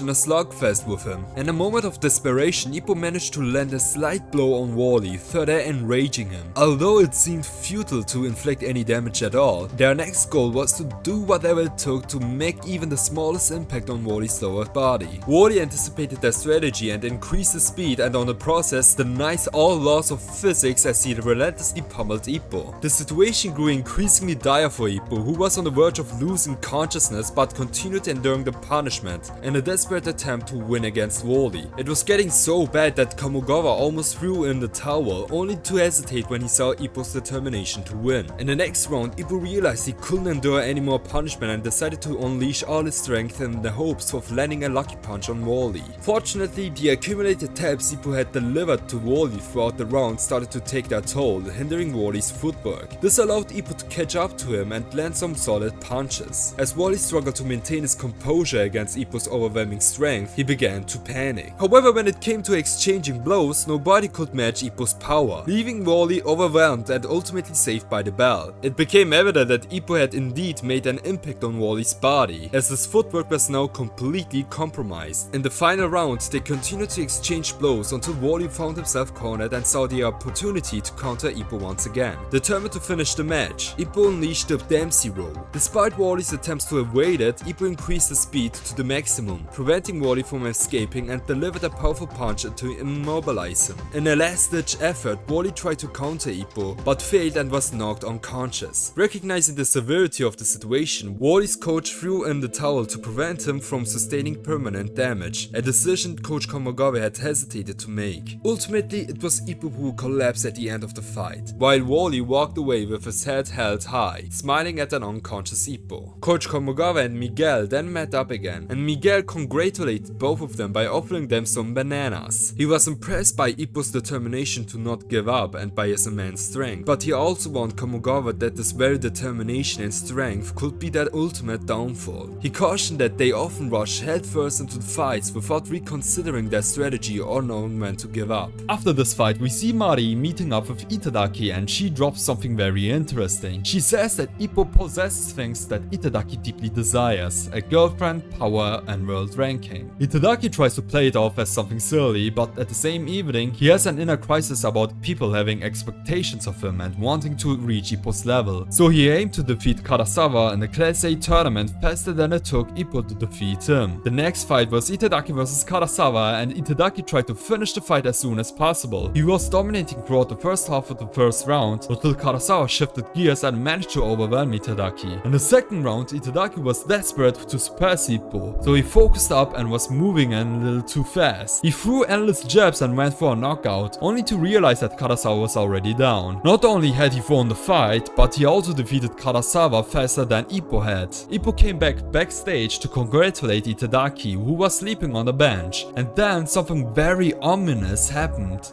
In an unconscious state, Itagaki maliciously reached out to Ippo until he snapped back to his senses and held himself back. Aokimura also had their matches and advanced further, with only 2 panels shown. We also see the previous Japanese lightweight champion Imai being part of the tournament, and he gets absolutely crushed in the first round by a newcomer, Iga, who has Maron as a second. That meant Iga is going to fight Aoki in the next match. The next day, Kimura was on his way back home and ran into a girl from his neighborhood that he takes care of from time to time, and promised that he would take her to the amusement park the next day. The boys were all at Kimura's house and wanted to celebrate their wins, so the conversation shifted to girls, and it turns out Kimura is the only single guy among them and never gets girls. The boys also discovered manga magazines and anime figures in Kimura's room that belonged to that little girl, but they confused it with Kimura being a ditty. Kimura then lied to the boys, saying they belonged to his girlfriend so they would shut up and he wouldn't look like a loser. The next day, Itagaki asked Mari out to the amusement park, and this guy just did everything wrong that you could possibly do wrong on a date, like not giving the girl attention and making corny jokes. But the important thing is that Mari picked up on the fact that Itagaki aimed to defeat Karasawa faster than it took Ippo to beat him, and she wondered if he would do the same against Saeki. Right on time, Ippo and Kumi along with Aoki and Tomiko appeared, and they all discussed that Kimura might be Dr. Disrespect because he's a weird weeb,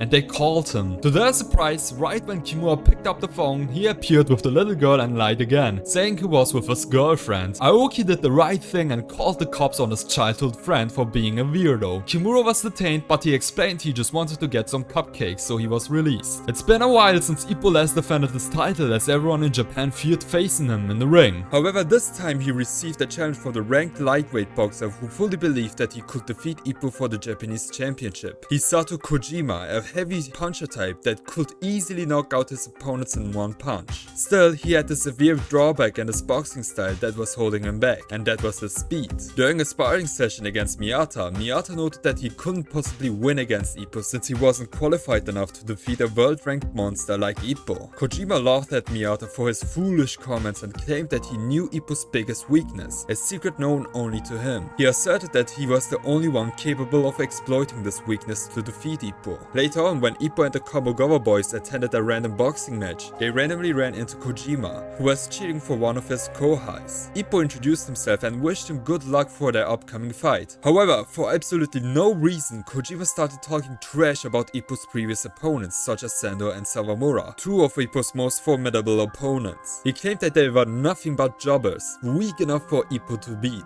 According to Kojima, they lacked the brain and tactics to exploit Ippo's weakness, reiterating that he was the only one capable of defeating him using that weakness. While Kojima wouldn't stop talking about Ippo's weakness, Ippo gave him a cold look, angered by Kojima's disrespect towards his previous opponents, who had also trained hard for boxing. Ippo left with a better expression, clearly irritated by Kojima's stupid comments. The next day, in the boxing magazines, Ippo reads a comment about Kojima where he once again claims to know Ippo's weakness. He continues to trash talk not only Sendo and Sawamura but all of Ippo's opponents, stating that they lost because they were weak and unaware of the weakness. Ippo rightfully becomes even more enraged, commenting that this guy talks a lot and deserves a good beating. And Ippo's right in this. Why is Kojima so obsessed with Ippo's weakness and constantly trash talking his previous opponents? We then learn that Kojima is in fact a big fan of Ippo. He watches his tapes regularly, almost every day, and over time noticed that Ippo's boxing, though impressive and world-ranking material, has a weakness that nobody else noticed. Since Kojima himself felt the need to accomplish something in his boxing career and face his biggest boxing idol, he took it upon himself to challenge Ippo for the featherweight title by moving from lightweight to featherweight. Kojima is a hard hitter but, in contrast, very slow. So, what is this weakness that he believes only he can utilize to defeat Ippo? When asked the same question to Miyata, he stated that Ippo, despite being world ranked and an excellent boxer, has a weakness that could be his downfall. In each and every fight Ippo is involved in, he charges directly into his opponents without good footwork or strategy, like a truck driving towards a person. If utilized correctly, you can counter this with the right strategy, but countering a directly charging Ippo without a strategy strategy would be suicide.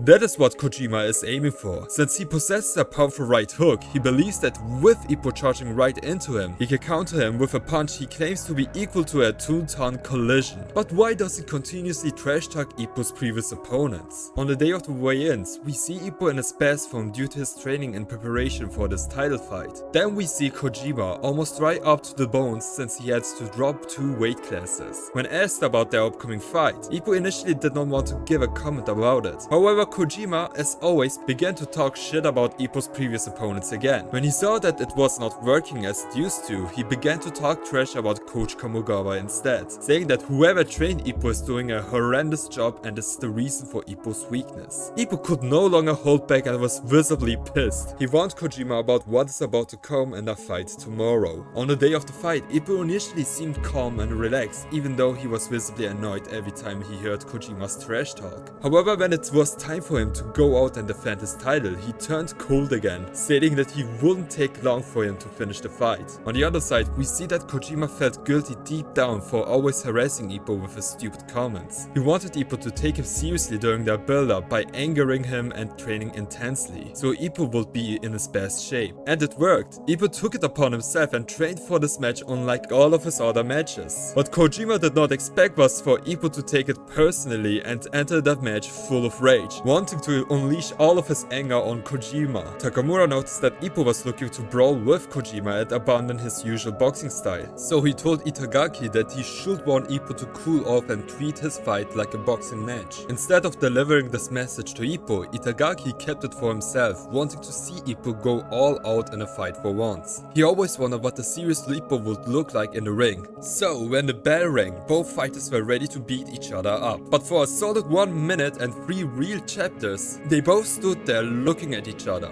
If Kojima's plan of Ippo charging right at him did not come to fruition, he would have been screwed. Then he noticed that Ippo was charging up his muscles, preparing to deliver powerful punches when he moved in. Ippo started to weave in but abandoned his peekaboo style and charged right into Kojima to knock him out. Everything went according to Kojima's plan, and Ippo took a direct 2-ton heavy collision from Kojima. At this point, everyone thought that it was over for Ippo. However, in Ippo's inner world, he saw his previous opponents that Kojima disrespected fading away. Along with them, Coach Kamogawa, whom Kojima talked mad trash about, also faded away. Ippo came back to his senses without going down and was ready to unleash a devastating blow on Kojima. Instead of dodging, moving away or defending himself, Kojima stupidly accepted his fate and was ready to tank the upcoming punch. What that dumbass was not expecting was that the single punch unleashed Ippo's inner monster, sending Kojima flying across the ring. It was a 1-punch first round KO for Ippo, and he was quickly taken backstage for the upcoming world title fight, where he was left alone and lost consciousness from the counter Kojima gave him. Next was Takamura's fight, and he was doing something different. He painted his bear fur white so it looked like a panda, only for the crowd to go ballistic and give him legitimate heat. It got so bad that they started to cheer for his opponent Peter Rabbitson to win the fight, which he was actually doing. Takamura tried again to end the fight as soon as possible by being reckless and throwing white punches that did not connect. It was the 12th round and Rabbit was leading with points. If Takamura did not KO him this round, he would lose the fight and his title. The crowd was just too brutal on Takamura. Even characters like Sendo and Data were roasting him, which Takamura could hear from the roaring crowd somehow. The crowd chanted Rabbitson's name and he was baffled that the hometown boxer was getting booed. This gave him false self-confidence and he got too eager and started to attack Takamura with heavy punches. He got too greedy and Takamura 1-punched KO'd him, which infuriated the crowd and Takamura was booed out of the building again. In a bar, Data, Mashiba, Sendo, Okita, Saeki and Kumi were discussing what a terrible performance Takamura displayed. What they didn't notice was Takamura was just sitting next to them and blocked the doors so they couldn't escape. Takamura kind of gave them a chance to redeem themselves by apologizing, only for a wasted AG Data to further roast him about how silly his panda costume looked. Takamura was ready to brawl with them, which a wasted Data accepted, and all the other characters had no other choice but to comply. They charged right at Takamura only for Sendo to fly away. All the other characters held Takamura for Data to land a finishing blow, only for the page to cut, where we see every character completely annihilated, especially Data. Ippo then helped Umazawa by drawing on his manga, but Ippo does more damage than helping him, and they both discuss the Class A tournament and how Itagaki is going to fight against Saeki. They also talk about Aokimura's upcoming bouts and how this might be their last chance to prove that they belong in the world of boxing. Takamura called Ippo over to show him something very important alongside with Wangpo, where Takamura jokes that Wangpo has gotten big. Takamura then showed the important thing, which first happened to be a movie Takamura likes to watch, and then an actual match of Aoki. Takamura noted that Aoki closes his eyes while receiving punches, which is not good and needs to be dealt with, and gives Ippo the responsibility of telling Aoki. Ippo couldn't bring himself to tell Aoki he has a fear of receiving punches, so he accidentally says to him, "You have gotten big." However, the next day Takamura told the other boys about Aoki's weakness and they mocked him by singing a silly song. They decided to resolve the issue by figuring out where Aoki's fear of punches came from, so Aoki got hypnotized and saw the tall man with a stupid haircut and thick eyebrows. Turns out Takamura is the reason for Aoki's fear of punches. The best way to overcome his fear was to face his trauma directly, with Takamura actually hitting him. They did this several times where Aoki almost literally died, and by the end of it he was dead inside. With that, the Class A tournament finals finally arrived. Itadaki's goal was to surpass Ippo's time in defeating Saeki. When Itadaki's match began, he and Saeki were evenly matched, both demonstrating their speed and instincts in the ring in the first round. However, Itagaki noticed that Saeki wasn't using his right fist, which would become a problem if he decided to use it. Meanwhile, Takamura literally almost killed Ippo with an uppercut. Saeki also had a flashback of one last conversation with Karasawa, where Karasawa revealed that he retired from boxing and was unsatisfied with how he went out. In the second round, Saeki used his right fist and absolutely dominated Itadaki, even swelling his eye just like Ippo's fight with Saeki. When the round ended, Shinoda tried to calm Itadaki down by telling him to name animals that start with A. In the third round, Saeki's domination continued until Itadaki focused on animal names while shuffling. This strategy worked and he was now evading all of Saeki's punches. Itadaki even landed some decent hits on Saeki by the end of the round. Meanwhile, Takamura almost killed Ippo again. It was the fourth and final round, Itadaki's last chance to finish Saeki and surpass Ippo's time, so he gave everything he had to knock him down. Saeki wouldn't allow him to win, but his body eventually broke down and he was bombarded with lefts until he hit the mat. Saeki managed to get back up, but Itadaki landed one last blow and Saeki went down in the exact same fashion as this fight with Ippo. Itadaki once again managed to beat Ippo's time, making the victory all the sweeter. Next was Kimura's match and we skip straight to the result where he lost by decision. Aoki's fight against Iga followed and we see Aoki down on his knees. Iga was just following orders from Maron, who only wanted Iga to beat the crap out of Aoki. For 7 straight rounds, Aoki was toyed with, to the point where Takamura ordered that corner to throw in the towel, and they eventually did, leading to Aoki's loss. The Kamogawa boys were not pleased with what Maron did, so Takamura confronted him about why he let his boxer fight someone he could have easily ended the fight with earlier. Maron kept yapping and Iga even confronted Takamura. Takamura left saying he shouldn't be overconfident as another potential boxer might come around and destroy everything they have.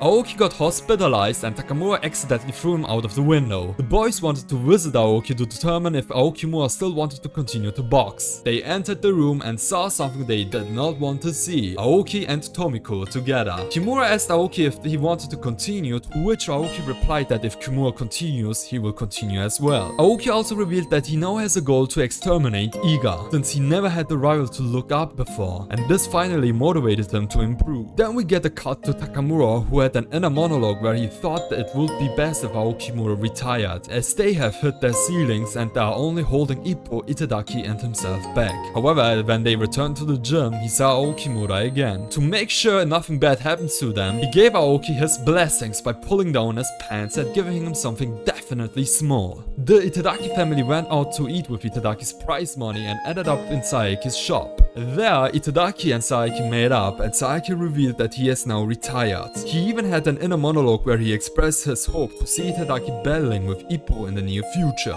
Ippo was in Kamogawa's office when Kamogawa revealed that it's time for Ippo to reach the world stage and fight a high-ranked boxer to then challenge Ricardo Martinez. The fighter Ippo will have to face is the second-ranked world boxer Alfredo Gonzalez. After it was announced that Ippo would fight Alfredo Gonzalez soon, Volg's world title fight was officially set. The world champ had the scheduled fight, but the initial challenger was pulled from the event and Volg stepped in as a last-minute replacement. Even though Volg had been ranked first in every boxing sanction in the junior lightweight category for multiple years, he was never given a world title shot because he was a foreigner who would dominate the division, which meant less money for promoters. This title fight is Volg's only shot at the world belt, and he has just 1 week to prepare for the most crucial fight of his career. Sendo also got the news for the world title fight, so he traveled to Tokyo and met up with Ippo to watch the match alongside him. Sendo views both Volg and Ippo as his most formidable opponents, and Sendo wanted to support his brothers in arms, even if it meant watching them from a TV thousands of miles away from the action. Before Volg entered the ring, he had one final flashback of his time he spent in Japan and how Ippo and Sendo made him stronger in mind and body. With their determined spirit and powerful fists, they taught him a lesson in the Japanese fighting spirit, or the Yamato Damashi. The champion Volg fights as an Olympic silver medalist Elliot Mike, who is just a big jerk. Before even beginning the fight, he just pushes Volg's fist away and begins to trash talk. Daniki saw the rage in Volg's eyes and wanted him to only gather data for the first round and not be controlled by his emotions. But as soon as the bell rang, Volg just dashed towards Mike to end the fight quickly and humble him, quickly unleashing the White Fang. Something connected but not Volg's White Fang. Mike countered him and sent Volg down in just the starting seconds of the match. The crowd was roaring and were also jerks to Volg for being a foreigner and daring to come to US soil fighting for their championship. Volg was having a deja vu again, since he also had to endure anti-foreigner quotes in Japan. But this time it was a whole arena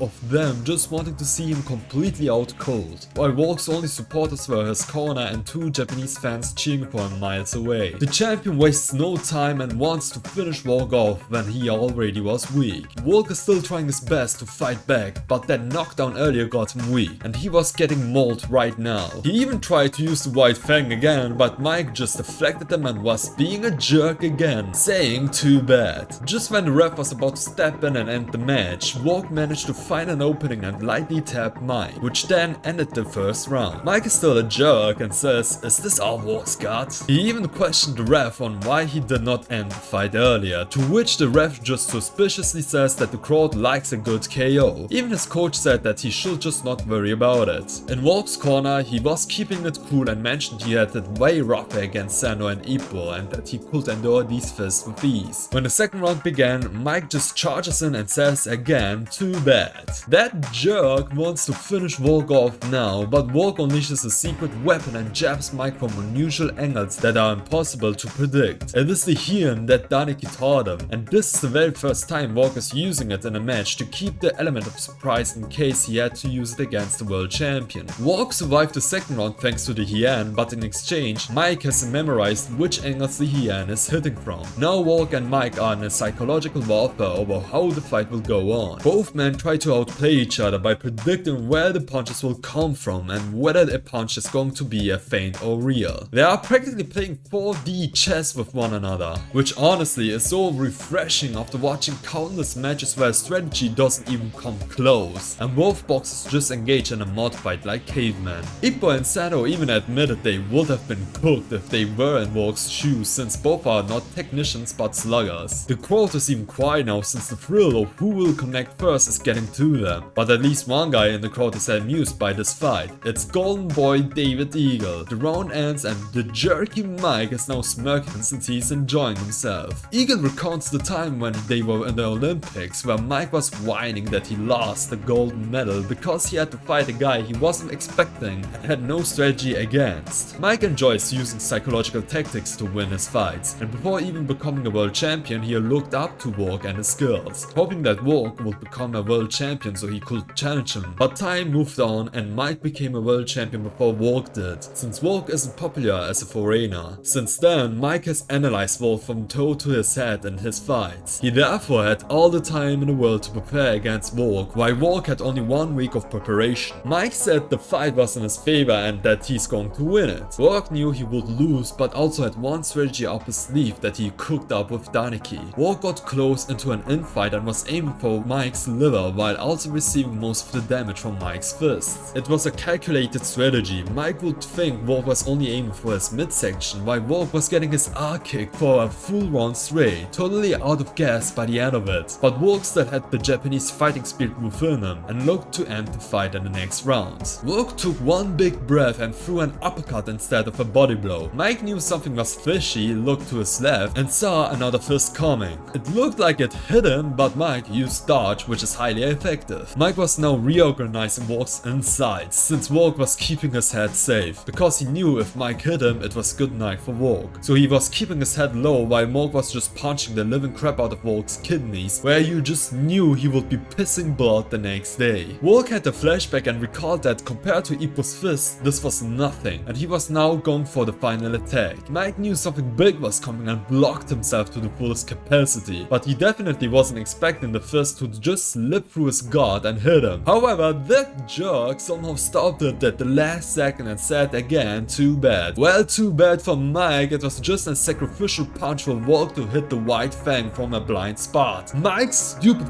face lands on the canvas and he's just sleeping. Volg had a moment of triumph and thought the match was over, but the ref for some reason was taking a sweet time to count Mike out. But don't look now, the ref then blatantly helps Mike to get back up in front of everybody. We learned that Mike's coach paid off the ref beforehand just in case something bad happened to Mike, and his suspicions were true since Mike was just too unconscious to respond. Volg has been sabotaged in this fight and even David Eagle orders the fight to start. Out of rage, Ippo destroys the table and calls the situation unfair. Every match Volg is involved in, he's either handicapped or screwed over. Volg has a flashback of his entire life, why he started boxing in the first place. If he loses now, it will be all for nothing. So for just one last time, he lets go everything and lets his instincts take over this fight against that jerk of a champion. Both men then abandon all strategy and just duke it out. Volg is at a disadvantage and Daneki is about to throw in the towel since Volg has no energy left. But Volg refuses to go down. He has one last flashback and starts spamming the white fang. In one final duel exchange, Volg nearly falls out of the ring and barely holds himself up with the ropes. But then he sees Mike, clearly unconscious, lying in the ring without making a move. Mike's coach wants the ref to pick Mike back up, but his other second just smashes this coach and says it's over, boss. And with that, Volg officially becomes the first world champion of Ippo's generation. The first thing Volg does is thank America for giving him this opportunity. Then he thanks his friends from Japan, and lastly he thanks his mother. Now that Volg has become a world champion, Ippo and Sendo, pumped from witnessing that intense fight, were in an adrenaline rush and wanted to cool it off with a spa. The Kamogawa boys arrived at the gym and found Ippo barely conscious, hanging onto the ropes in the ring after the intense spa. Meanwhile, on his way back, Sendo ran into Takamura and proudly announced that he had finally managed to kick Ippo's ass in a spa. Strangely, Takamura asked if Sendo noticed that Ippo seemed weaker. Sendo shrugged it off, claiming he had simply gotten stronger, and was eagerly awaiting Ippo's challenge to dethrone Ricardo Martinez. Back at the gym, Kamogawa informed Ippo that his match with Alfredo Gonzalez had been confirmed, prompting Ippo to relinquish the Japanese title. With that, it became Itadaki's responsibility to reclaim the title, and both of them would be competing at the same event. The next day, Ippo went to deliver some fish to Kumi, who invited him to stay for dinner. They flirted a bit, with Ippo sipping hard, and they almost smooshed again, until Mashiba came home and started interrogating Ippo about what they were doing. Mashiba also asked why Ippo's face was all messed up. Ippo explained he fought Sendo and shared his intentions in boxing, saying that even though he's all banged up, he still wants to be able to walk home on his two own feet.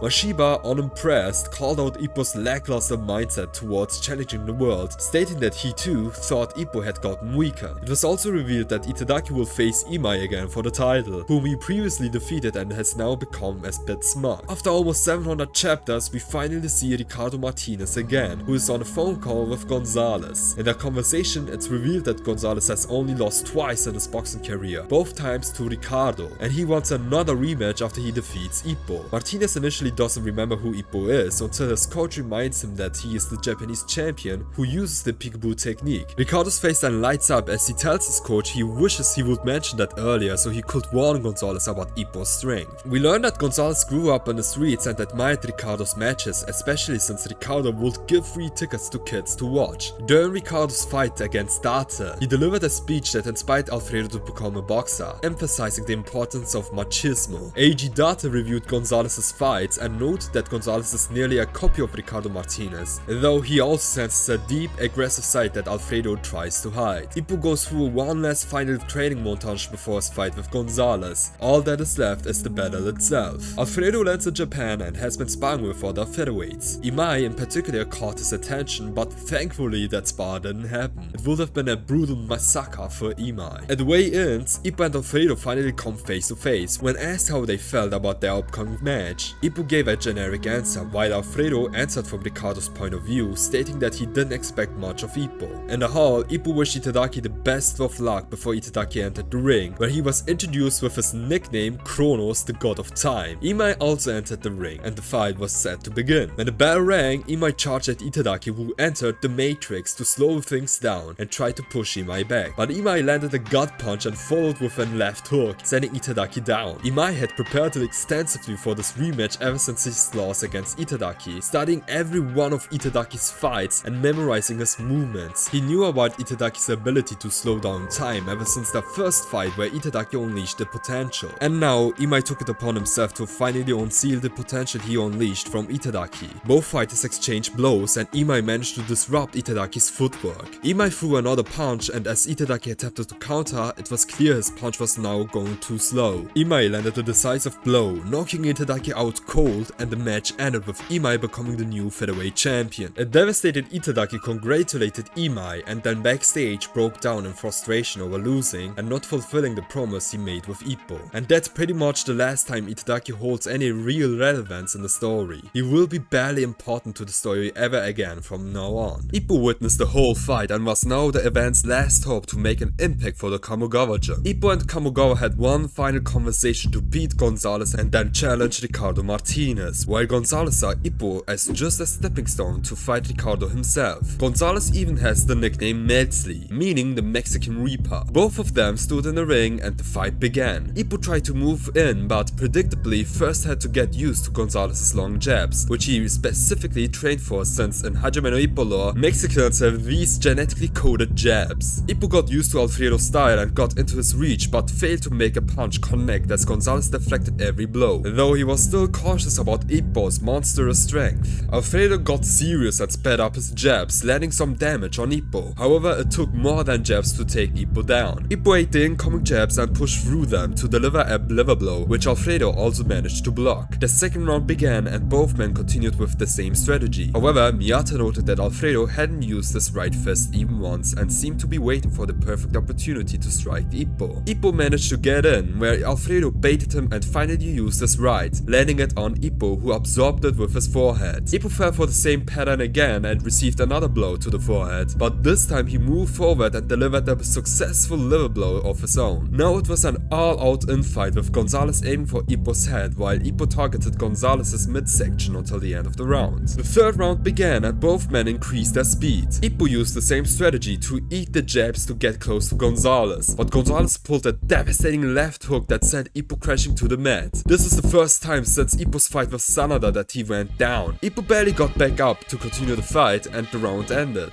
The fight skips right into the middle of the fifth round, where we see Ippo all banged up, while Gonzalez has barely taken any damage. The atmosphere in the arena changed. All Ippo can do is take punches while holding himself from going down, but he still isn't able to land anything. Kamogawa even had a flashback of Wally and Miguel for some reason. At the end of the round, Ippo was given permission to use the Dempsey roll and unleashed it. Alfredo just stared at Ippo and finally snapped. He felt insulted by Ippo's lack of boxing IQ and now wanted to completely destroy Ippo with the Dempsey roll, showing his true colors. Alfredo slowly approached the Dempseying Ippo, looking to counter him head on as Ippo unleashed the Dempsey roll. It was a dangerous strategy and whoever got hit was going down, making for a scary sight with almost duel exchanges. Right on time, Ippo used the Dempsey counter, stopping his punch to let Alfredo throw his, then planned to land a clean hit. But Alfredo simply pushed forward and clinched with Ippo, stopping the Dempsey counter. They both got into an infight again. Now Gonzalez abandoned his cool-headed style and just went all out on Ippo. Ippo noticed Gonzalez's guard was loose and went for a body blow that transitioned into an uppercut, which Gonzalez barely managed to block at the last second. However, he still felt the impact. They exchanged punches and prepared to continue their infight, but Gonzalez unexpectedly went down. This gave Ippo the motivation that Kamogawa's teachings could work at the world level, while Kamogawa himself had another flashback of Wally and his coach. Gonzalez got back up and Ippo tried to finish him off while he was still weak, but the bell rang, ending the round. Gonzalez aimed to finish off Ippo in the 7th round, landing heavy punches on him. Ippo absorbed the damage and refused to go down. It was now or never, so Ippo threw everything he had to land a decisive blow on Gonzalez. Both men were now literally beating the life out of each other, but Alfredo had the upper hand in the infight. Ippo landed another another deadly uppercut, sending Alfredo unconscious to the ropes. Ippo looked back at Kamogawa one last time, signaling that he would end the fight now. Kamogawa then finally understood why he remembered Wally and his coach. They warned him that Ippo was on a path to disaster if he didn't change the style, and Kamogawa realized this too late. Ippo charged in to finish Alfredo once and for all. Alfredo wasn't going to let his chance to fight Ricardo slip away, and risked everything to exchange this final blow with Ippo. It was a matter of who connected first, and unfortunately, Ippo got tapped first, punched into oblivion, and fell face first into the mat. Before the ref could even begin to count, Kamogawa rushed to Ippo, urging him to get back up, but Ippo didn't respond. At the same time, Takamura had an inner monologue wanting Kamogawa not to worry about Ippo as long as Takamura was still here. Ippo got up but fell onto Alfredo's shoulder, and Alfredo pushed him away. Ippo lost for a second time in his career, failing to conquer the world stage. When the arena was empty, Date consoled Takamura, saying everything would be okay and the sun will shine again. Takamura, however, wasn't convinced and shadowboxed his frustrations away in the empty arena. The very next day, Umezawa catches Kimura and Aoki just cuddling together and wonders where Ippo is. They realize he's out for his road work even though he's still injured, and might run into Takamura, who would bully him to death for his loss. As Ippo reflects on his defeat, he concludes that his boxing style isn't cut out for the world stage. He hates this feeling of losing and promises to improve on what he was lacking to make a big comeback.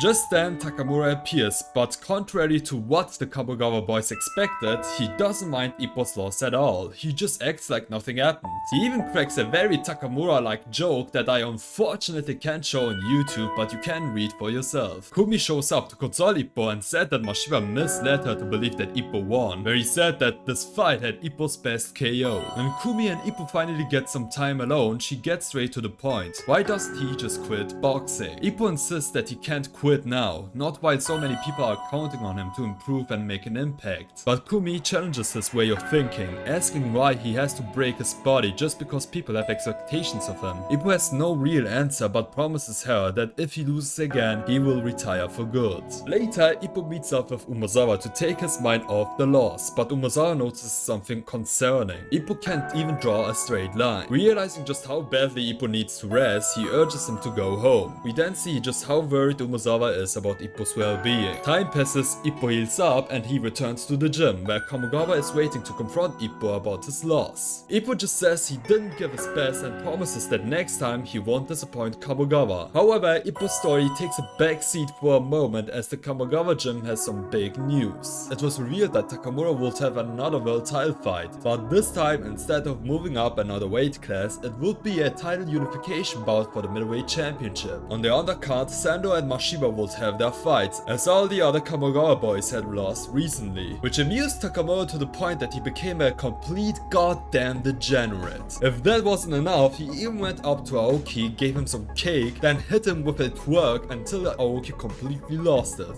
The next day, Kamogawa wanted Ippo to tag along with Takamura's training, which infuriated Takamura because he had to train alongside with a big loser. But this time, the tone shifted to a serious one. Takamura had a deep talk with Ippo, mentioning that Kamogawa was hurt by Ippo's loss and that Ippo just took that L without making excuses. Takamura then said that Ippo is simply not cut out for the world stage and drew a line in the dirt, saying that beyond that line is where real monsters reside. If Ippo wanted to remain human, he shouldn't cross it. Ippo wanted to step over it but hesitated, ultimately taking a detour to catch up to Takamura instead. Takamura just wanted Ippo to leave, but then bluntly revealed his true intentions for this unification match. It was just a roadblock to his actual goal of becoming the man to conquer 6 weight classes, so he didn't give a flying crap about the WBA middleweight champion Richard Bison. On the day of the fight, Mashiba and Sendo were having a diva fight over who would be the opening act for Takamura's match. They brawled it out like it was a WWE backstage segment, and in the end it was decided that Mashiba would go first. But before that, he wanted to give Sendo a goodbye fist. Mashiba entered the ring all banged up to heat it up and just wanted the match to be over with. He defended his OPBF title and returned backstage, where Sendo welcomed him by fisting his title. Mashiba wished Sendo good luck by almost knocking him out, which resulted in Sendo also stepping out with a bloody face. He too wanted to end the match as quickly as possible, but he probably should have taken this fight seriously since his opponent was the Mexican featherweight champion and ranked 5th in the world, Jose Nargo. We later learned that Nargo has Ricardo Martinez's coach in his corner and regularly spars with Martinez. Sendo used a strategy where he let Naruto jab him for multiple rounds until Naruto saw an opening to land a KO punch. When Sendo finally got the chance to land that punch in the 8th round, Naruto clinched, but he wasn't safe. Sendo simply laid his glove on Naruto's stomach and started twisting his fist, turning Naruto's skin upside down to the point that felt like it was peeling off. Now Sendo had completely intimidated Naruto and started throwing devastating smashes to scare the poor champion. Naruto landed a perfect counter which had no effect, and Sendo then finished him off by literally chopping his head off. After the fight, Sendo wanted Ricardo's coach to send a message to Alfredo Gonzalez, telling him that he was coming after him. But as you guys know, Ricardo's coach has nothing to do with Alfredo Gonzalez, so his message just vanished into nothingness. At last, we are finally about to witness the title unification bout. With no time wasted, the fight begins now. Bison enters the Detroit style, an old school fighting stance from which the Hitman stance originated, incorporating the flicker jabs. Takamura walks straight towards Bison and tries to deflect the jabs, but greatly underestimates the power behind them, which are compared to a pair of nunchaku. Realizing the danger, Takamura shifts his focus to dodging the flickers until he gets close enough to Bison. However, Bison also is capable of defending himself whenever Takamura closes the distance and jabs him away each time. By the end of the first round, Bison turns his back and calls Takamura a damn thief. We then get a flashback. Bison once qualified for the Olympics but was defeated in the finals by none other than David Eagle. Envious of Eagle's success, Bison sought to challenge him for the middleweight championship, until Takamura came in and took the title from Eagle first. Now, Bison sees Takamura as the thief who stole the belt he rightfully should have taken. Meanwhile, Kamogawa and Takamura struggle to find a way to break through Bison's style. Kamogawa jokingly suggests that Takamura should just ask his opponent what to do. Still unable to get into Bison's reach, Takamura actually takes Kamogawa's advice to heart by copying the Detroit style himself. Now Takamura is throwing flickers of his own, and they are so powerful that they nearly blow out Bison's arm. The flickers are now compared to that of a chain mace. It's now an all-out flicker fight. Takamura gets pushed into the corner and asks the boys what Takamura can do, and yes, he literally asks, what can Takamura do? Aoki gives the most obvious of answers, prompting Takamura to promise that Aoki will be there and meet after the fight. Later, Takamura gets cornered again and asks the same question. This time Kimura responds, but he slays Takamura a bit too much, to the point that Takamura also promises Kimura will be there at meet. Also, as the fight goes on, Takamura slowly adapts to the flickers and starts landing punches on Bison, but Bison locks in, executes a flicker counter and nearly sends Takamura down. Takamura could barely hold his balance and just threw whatever punches he could do to keep Bison away, like he was playing Mortal Kombat for the first time in his life, spamming any button until the round ended. Now it was Ippo's turn to answer the question, what can Takamura do? Ippo simply said that he should do his best. That was the answer Takamura was looking for. Fired up, he charged back into the fight. Bison forced Takamura into the corner and prepared to land a devastating flicker jab. But before Bison could react, Takamura asked him the same question, what can Takamura do?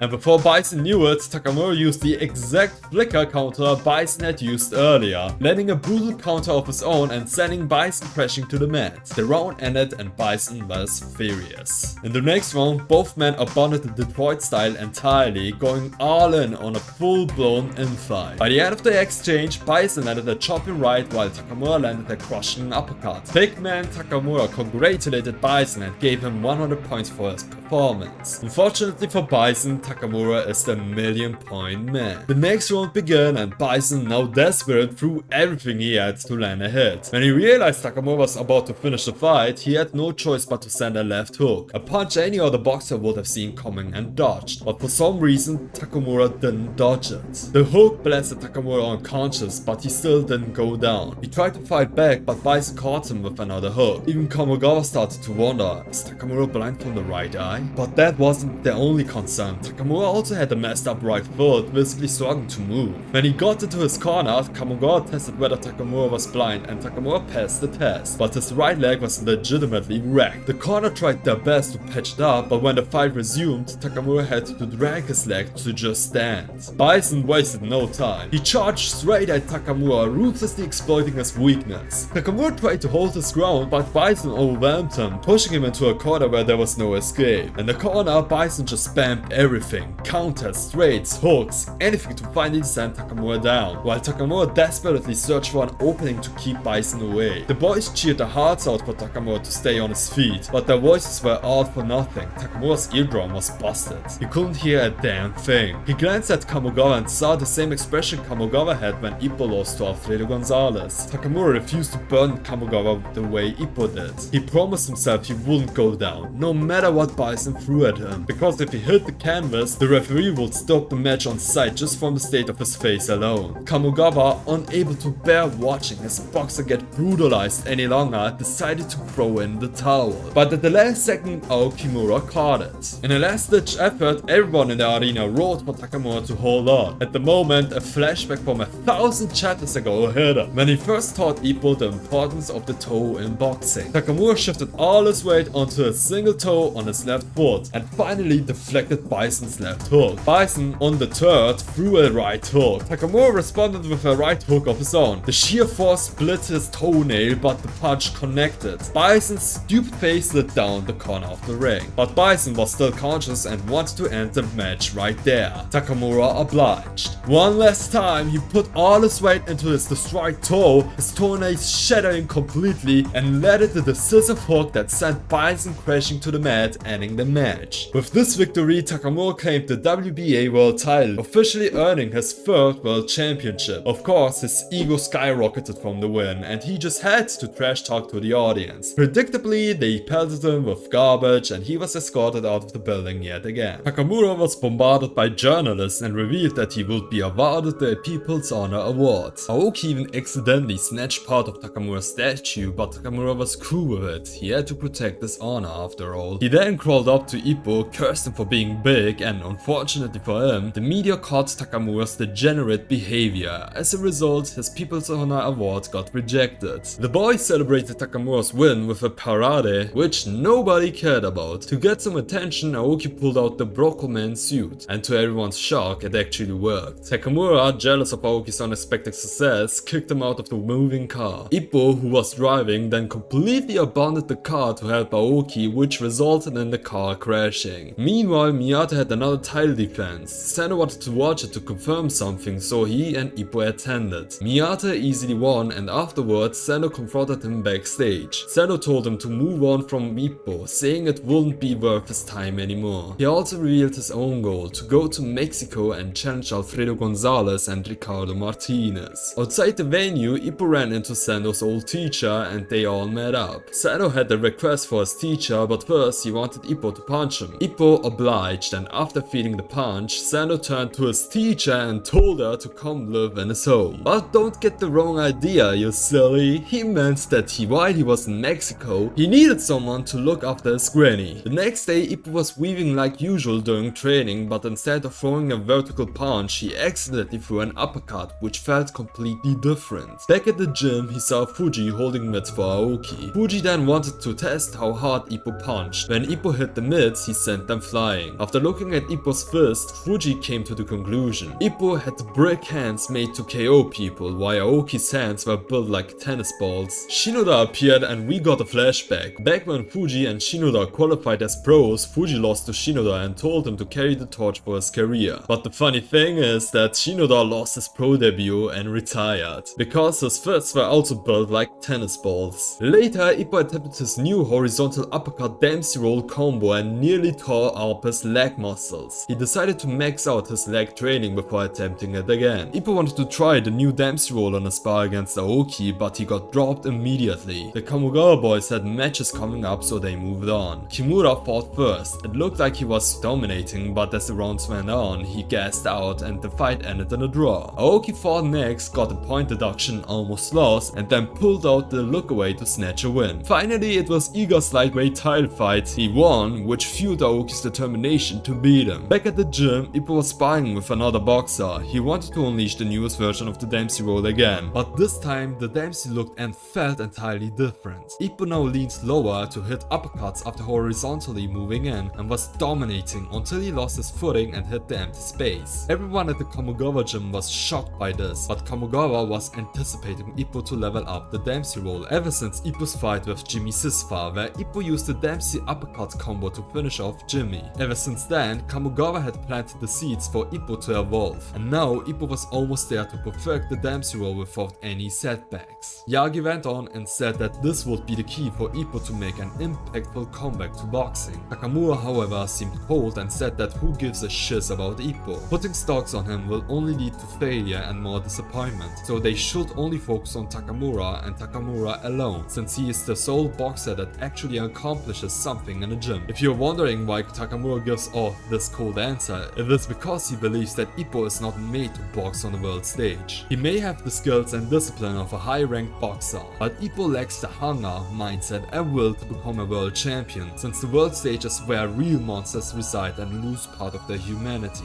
Kamugawa approached Ippo and said to him that he can evolve the Dempsey roll even further. Instead of weaving horizontally or throwing punches vertically, Ippo should weave in and throw punches diagonally. By this, Ippo eliminates the cost of finding his footing for an uppercut where he just shifts his weight and then throws punches vertically or gets into the position for a gazelle punch. To learn this diagonal Dempsey roll, Ippo had to train even further on his lower body, his physical strength and his balance. To do so, Kamugawa helped Ippo in his training, and Ippo even wore the weighted wristbands Sendo used in his preparation for his fight against Ippo. Ippo wore these bands 24/7 to constantly train. Slowly but surely, Ippo got the feel for the Dempsey, and with Kamugawa's help, Ippo would have a deadly finisher to take down his opponents. Ippo met up with Takamura and they had a talk where Takamura asked Ippo if he could actually deliver in his comeback fight and if he is willing to carry the weight of moving forward. Ippo gave a very Ippo-like answer that Takamura expected, and they both moved on. Ippo wanted to try the newest Dempsey roll on a world-ranked bantamweight who had a world title fight coming up, but unexpectedly, Ippo went down after receiving just a few jabs. Kamugawa immediately cut off the spar and ordered Ippo to leave for the day. On his way to his office, Takamura wanted to ensure Kamugawa understood what just happened to Ippo. Despite this, Takamura bluntly stated that Ippo might be broken,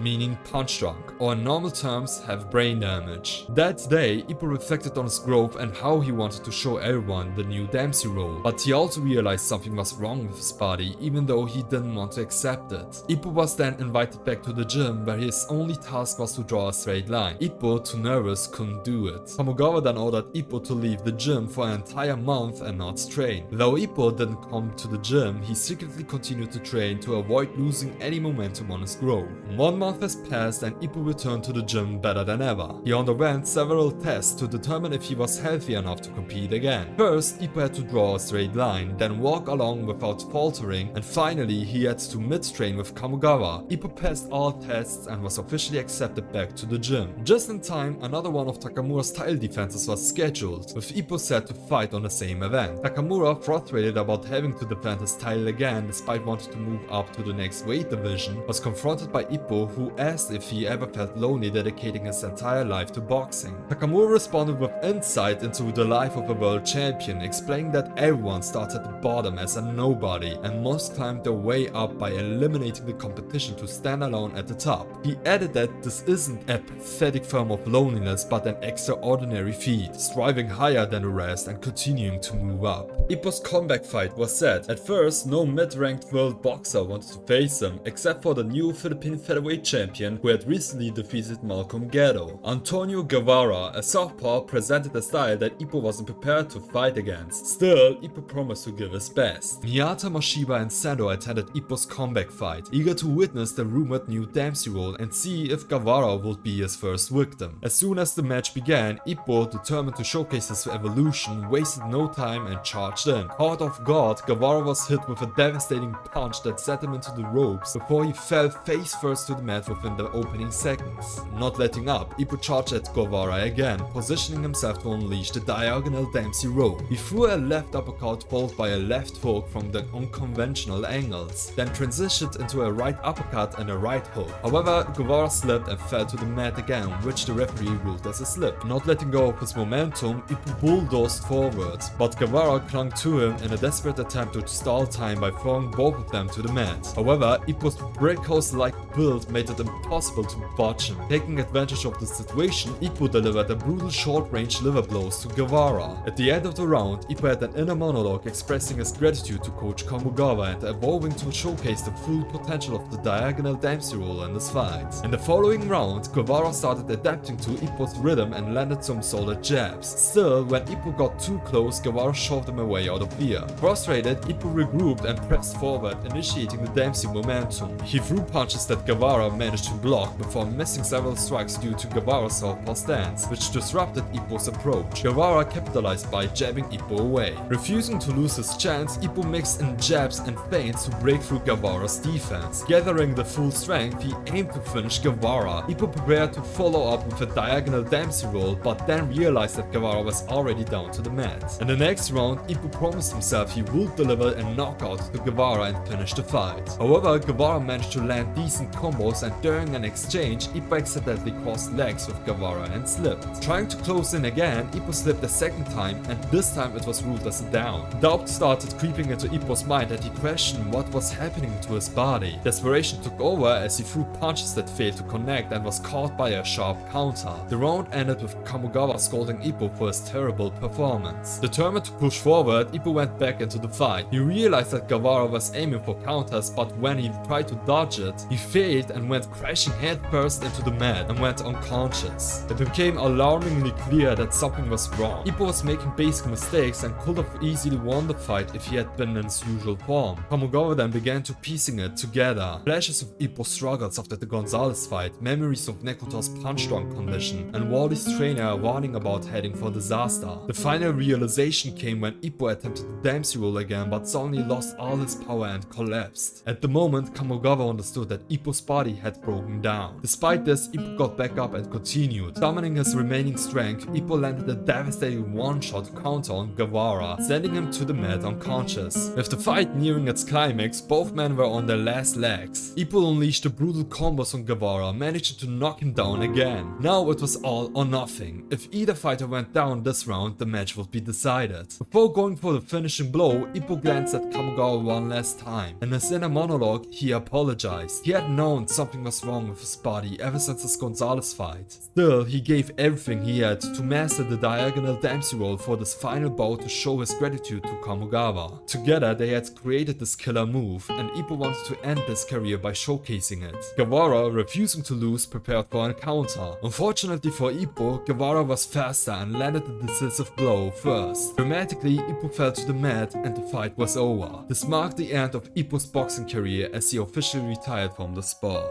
Takamura watched every second of the fight and made sure to remind himself that he shouldn't get attached to Ippo and should only focus on himself. His title defense was coming up and he ended the fight with just a single punch. Then this effing guy just had to trash talk Ippo about retiring and got nuclear heat from the crowd for it. Then he just kicked Aoki on the street to stop a taxi, then he just dipped. Kamugawa decided to bring Ippo home after his last fight and they had an emotional final talk. Kamugawa congratulated Ippo on his final fight and asked about his favorite matches. Ippo answered that his fights with Date, Gonzalez and Guevara were his favorites, obviously matches that he lost. He also revealed that his favorite boxer is Takamura, among other things. You can stop and read for yourself to see who Ippo thinks are the strongest boxers along with everything else he mentions. Kamugawa's final question was whether Ippo thought he made the right decision by starting boxing. Without hesitation, Ippo responded, "Of course I did." The coach left and before Ippo could go to bed, he let out his final frustration by punching the ground and formally announced to his mother that he was finally home. The next day, Kumi came to Ippo's room to console him about his loss, but seeing him in that damaged state got her all emotional, and she ended up sleeping next to him. Ippo later went for a full body test to check if there was anything wrong with his brain. What he learned was that he was one step away from suffering real damage. He had accumulated enough damage to affect his balance and sense of range, but over time he could heal. Because CT is not a well-researched topic and symptoms could arise years later, Ippo ultimately decided to retire while he was still healthy.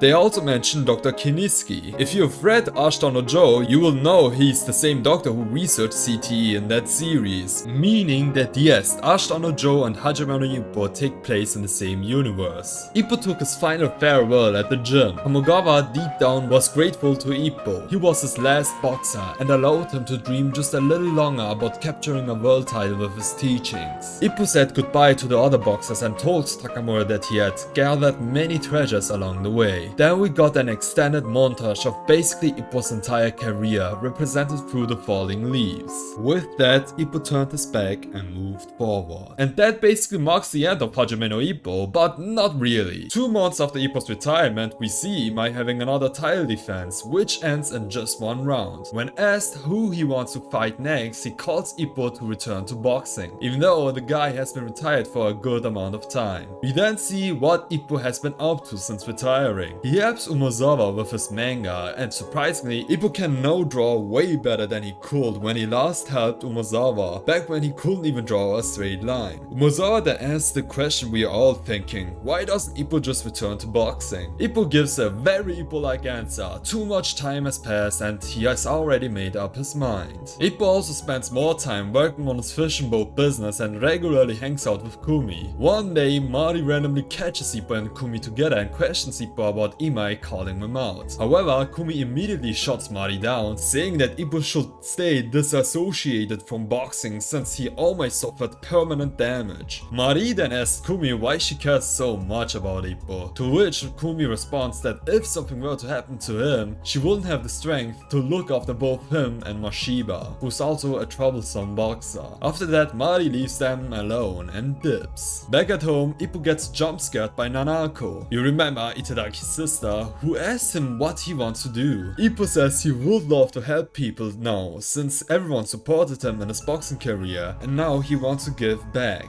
However, he makes it clear that he is satisfied with boxing and has no intentions of returning. Kumi then has an inner villain monologue where she proudly supports Ippo for choosing this path and vows to eliminate anyone who tries to drag him back into the ring. Just then, an unannounced guest appears. It's Shinoda, and he wants Ippo to return to boxing. Kumi immediately loses it and calls Shinoda out for being a terrible person. Shinoda quickly apologizes for his wording and clarifies that he doesn't mean for Ippo to fight again. He just wants him to become a cornerman or a second. The reason Shinoda asks Ippo is because Coach Kamogawa has been hospitalized and is in a poor health. They've decided that Kamogawa being the cornerman for Itagakimura and Aoki's fights will drain too much of his energy, so from now on he'll only be the main second for Takamura's fights. Ippo promises to think about this decision and first talks to Kumi about it. He reassures her that he has no intention of returning to in-ring fighting, but he loves boxing so much that he never considered becoming a coach to see the sport from a new perspective. Kumi respects Ippo's decision but hopes he never uses his fist in the ring again. Then we get a montage of Ippo pulling out the weighted wristbands again and training just to put a chair into the ring. He reunites with the other Kamogawa boys after a long time and learns that he'll be the second of Kimura's fight. Kimura, meanwhile, is completely out of gas due to his weight management struggles. Ippo returns to the gym and after a quick shadow boxing session, he reviews Kimura's opponent and starts making strategies on how Kimura can defeat him. The night of the fight has arrived and Ippo returns to the Koroken Hall. Before heading inside, he runs into Takamura, who as always is just trash talking. Ippo was just scouting an empty arena before Kimura's fight when he randomly spotted Hayami among the boxers who were shadow boxing. Hayami greeted Ippo and wondered if Ippo had actually retired. After getting confirmation, he confidently told Ippo that he was still going strong and would definitely become a legend.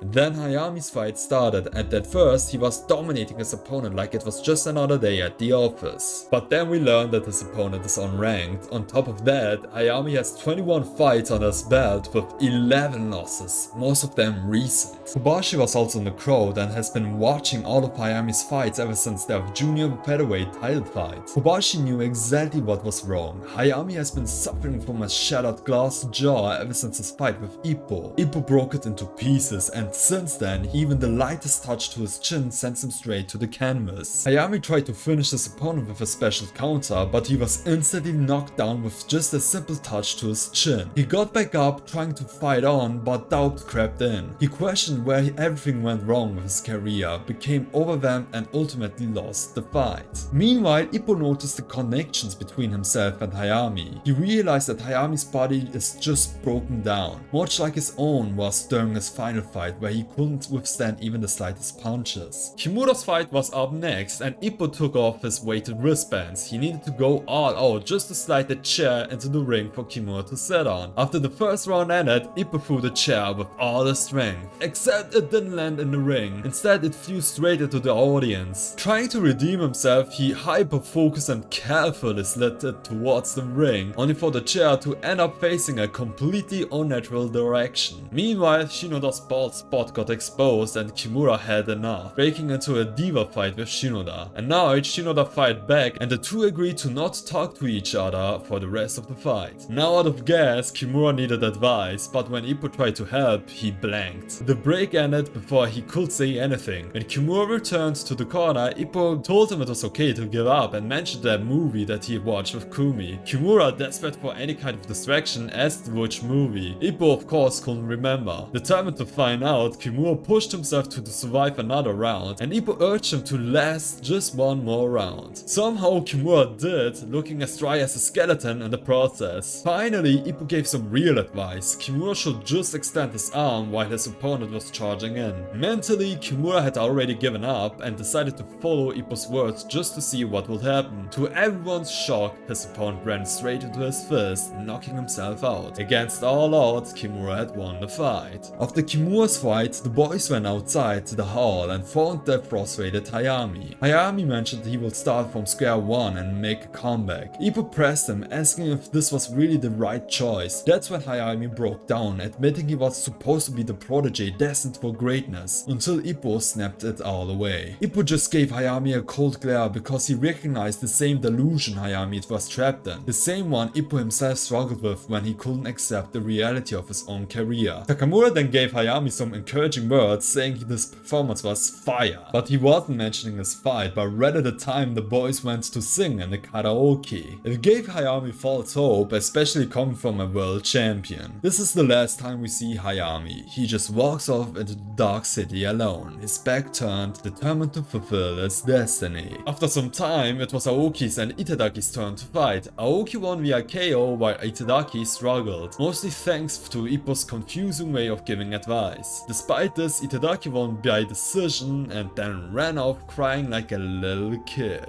Realizing he needed to think from the perspective of a total beginner to become a better coach, Ippo decided to search for new prospects for the gym. One day he stumbled upon a kid being bullied by some high schoolers and intervened, telling them to let the kid go. The bullies naturally wanted to square off with Ippo. Instead, Ippo did a full Dogeza bow, showing a completely non-violent approach to resolving the situation. Their leader, Teihei, found the whole thing so pathetic that he just told his crew to leave Ippo alone and walked off. Ippo then helped the kid Teru up and introduced him to the Kamogawa gym. To motivate him, he told Teru to draw Teihei's face and attach it to the punching bag, mirroring the way Takamura introduced Ippo to boxing in the first chapter after saving him from Umezawa. However, unlike Ippo, Teru wasn't cut out for boxing, so instead Ippo introduced him to Umezawa, suggesting he try manga instead. Meanwhile, Ippo watched Miyata's latest title defense and it was a disaster. Miyata was performing terribly. Imai, who was also watching, explained that as Miyata's sparring partner, he knew exactly why Miyata's performance had declined. Miyata was still forcing himself to cut down to featherweight, even though he was a natural lightweight. The only reason he kept doing it was the lingering hope of facing Ippo if he ever returned. But in exchange, he was also damaging his own body. Miyata got his arse kicked, but managed to scrape by with a decision win. On the bright side, he ended up adopting a small cat, which is nice. Sometime later, Teihei approached Ippo again. This time he had done his research and knew about Ippo's past as a boxer. He wanted personal training from Ippo. At first, Ippo refused, but then gave him a condition. If Teihei truly wanted him as a trainer, he had to go and apologize to Teru for his bullying. Later, Umezawa and Teru approached Ippo and confirmed that Teihei had actually apologized. Seeing this, Ippo met with Teihei again, but gave him another challenge. In just 3 days, he had to catch 10 falling leaves using only his jab. When the day of the test came, Teihei cheated. He blinded Ippo for a moment and pretended to catch falling leaves, when in reality, he was just holding onto them the entire time. Ippo, completely unaware of this trickery, accepted Teihei as his disciple. Later, Ippo went to the Kamogawa gym to borrow some mitts for trading. There, he reunited with Kamogawa after a long time. time. For all time's sake, Kamogawa offered to hold the mids for Ippo, and Ippo accepted. At first it seemed like a normal mid session, but as it went on, things escalated. Kamogawa was left in a shock. Ippo had somehow gotten even stronger, despite having supposedly retired. All he had done was heal, wear weight wristbands and study other boxers. Yet his punches had only become more terrifying. Ippo thanked Kamogawa for the mids and promised that to return them. As Ippo trained with Teihei, the two had a conversation where Teihei revealed that he had an older brother who was also a boxer. However, his brother was also mocked, and Teihei was so ashamed that he cut ties with him. Ippo saw improvements in Teihei's technique, but warned him to never use boxing in a street fight. Breaking the rule would destroy Ippo's trust in him. The next day, during heavy rain, Heru rushed to Ippo in panic, screaming that Teihei had gotten into a fight with bullies from another school. Umezawa had tried to resolve the situation without getting Ippo involved, but they hadn't heard from him. Without hesitation, Ippo sprinted to the meeting point only to witness a horrible sight.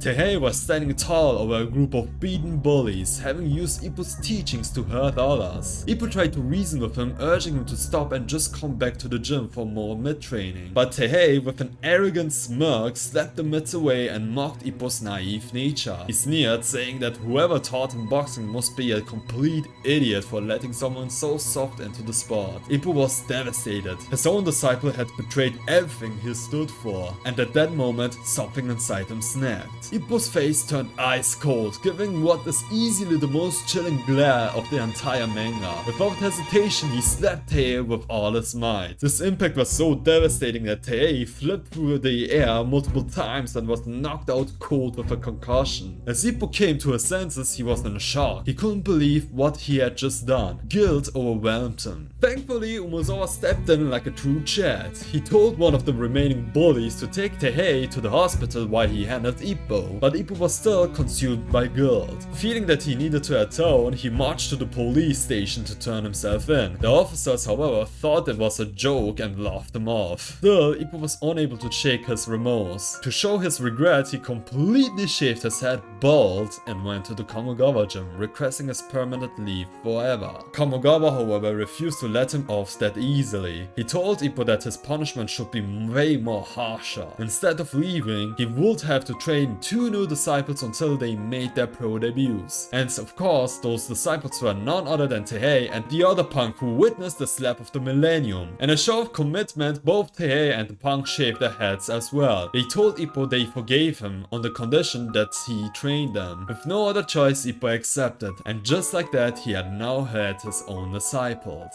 By the way, it turned out that Teihei's older brother was none other than Aoki. Naturally, Takamura found out about this and blamed Aoki for everything, punishing him with the infamous Finger of Doom. As for Kumi, when she saw Ippo's freshly shaved head, she accidentally gave it a clean kiss, and for some reason Ippo didn't even feel it. While doing some road work, Ippo and his disciples stopped at the iconic tree where Ippo first learned to box, and under the tree Miyata was waiting. Ippo said to him just to not hurt his body for him, since Ippo is retired and won't be back to boxing. Miyata then questioned him. He trains like a regular boxer but still limits himself by viewing himself as retired. Ippo said he was close to receiving brain damage, over which Miyata dropped the bomb and asked who implanted the thought of having such a thing. He left saying that he wouldn't be waiting for too long and would move on to his next journey. The disciples heard this and wanted to learn who caused Ippo to think he was injured and should never box again. Then they saw Kumi again, and she just straight up said that the disciples should not talk Ippo into returning to boxing since he has brain damage. So yeah, these guys got the answer. Kumi was especially in a terrible mood for some reason, and the reason is because Mashiba has one less OPBF title defense against Iga. Coincidentally, Mashiba ran into Ippo and his group and asked if they all turned into mocks or something. The reason why Mashiba chose Iga as his final challenger is because he wants to move on to the world stage and wants to test if he is ready for it. When the fight began, Mashiba just spammed the flickers. Iga first absorbed the damage, but then for some reason started to weave in just like Ippo does. This irritated Mashiba and he shifted his speed. Iga got too close and Mashiba just uppercutted him into the mat for his first knockdown. Iga got back up and Mashiba continued his massacre on Iga. Iga tapped Mashiba's guard and almost threw a ghost punch. The round ended and Maron slapped Iga for his terrible performance and wanted to see some development. In the second round, Iga was taking punishment again and tried this move a second time, which yeah, has is the Dragon Fish Blow. Mashiba is a pro at taking the Dragon Fish Blow and just dodged it. But he did not expect Iga to just headbutt him, which is a callback to Sawamura. In this fight, Iga used all of Mashiba's toughest opponent's traits to finish him off, which managed to get under Mashiba's skin. In one of those stupidest scenes of the entire manga, the ref came and warned Mashiba that he saw some fouls and said he himself should not cheat. Bro, just warn the cheater instead of Mashiba, bruh. Mashiba got rightfully mad and wanted to brawl with Iga, but his fan club just cheered their hearts out. Mashiba asked the question that I ask myself every day, and then decided to play it fairly just for this fight. Mashiba then gave Iga the finishing move speciality, where he gave him some uppercuts and chopping rights while also dodging Iga's bullshits. Iga got destroyed and Mashiba relinquished the title to move on to the world stage. After this fight, Ippo realized why he lost, which ultimately led to his retirement. He shared this reason with Coach Kamogawa in the gym, stating that he abandoned his jab. Since he required the Dempsey rule, he abandoned the jab and only focused on dodging incoming punches to then land the finishing blows. Kamogawa agreed, stating that those who can control the left can control the world, and if Ippo had trained better, it could have been different. But worrying about that now is pointless since Ippo is retired, and there's no point of finding new strategies for himself since he won't fight ever again. Ippo got frustrated and wanted to punch his frustrations away, but ended up breaking down and fell to his knees. After Ippo had this breakdown over abandoning his jab completely in boxing, Takamura's last middleweight title defense was set. Ippo and his group finally grew some hair back and rocked that fade. They were also allowed to watch this fight from the corner, so the disciples could experience what a world title fight looks like from the best seat, and for Ippo to analyze Takamura's fight. On the night of Takamura's fight, something seemed off. For some reason, Takamura, who always goes for the KO whenever he can, was being driven back and getting beat up, unable to land a single punch. Ippo tried to understand why and came to the conclusion that Takamura's opponent was making small adjustments, whether by guarding himself differently or slightly changing his jabs to keep Takamura getting close. Kamogawa realized that Ippo was slowly grasping the situation, but Takamura shut him down, telling him to not think about Ippo since he will never come back to boxing. In the second round, Takamura still seemed to struggle, but at the decisive moment, he jabbed his opponent unconscious. Now that he could do whatever he wanted, he delivered the finishing combo. Then Takamura announced that he would relinquish the middleweight title to move up to the super middleweight division. And of course, he had to be a huge jerk to the crowd again, getting booed out of the building like always. After the fight, Kamogawa asked if Ippo had learned something, and Ippo realized the importance of the jab again. He told Kamogawa that he would never stop learning and just wanted to keep going. But at home, Ippo started experimenting with different jab variations and accidentally punched a hole in his wall. To cover that up, he slapped a clearly stating poster of Ricardo Martinez, the pound for pound strongest boxer, right over it. He admired Martinez especially for having the strongest jab out of every boxer. To make sure he wouldn't forget his thought, Ippo wrote everything down. He started analyzing the jabs of fighters like Mashiba and Miyata, both of whom used the jab at mid and long range, while Ippo's reach is too short. That's why he never relied on his jab and instead just waited for openings to charge in like a raging bull. And that's exactly why he took so much punishment. He even recalled his fight with Kojima, where his lack of jab was painfully obvious. He only won because of his sheer determination and rage to KO Kojima, rather than actually using his skill set to avoid brain damage. Ippo also analyzed how his opponents needed to throw jabs or punches at a slight angle to hit him. Then the thought hit him. What if he had realized this before retiring? Could he come back?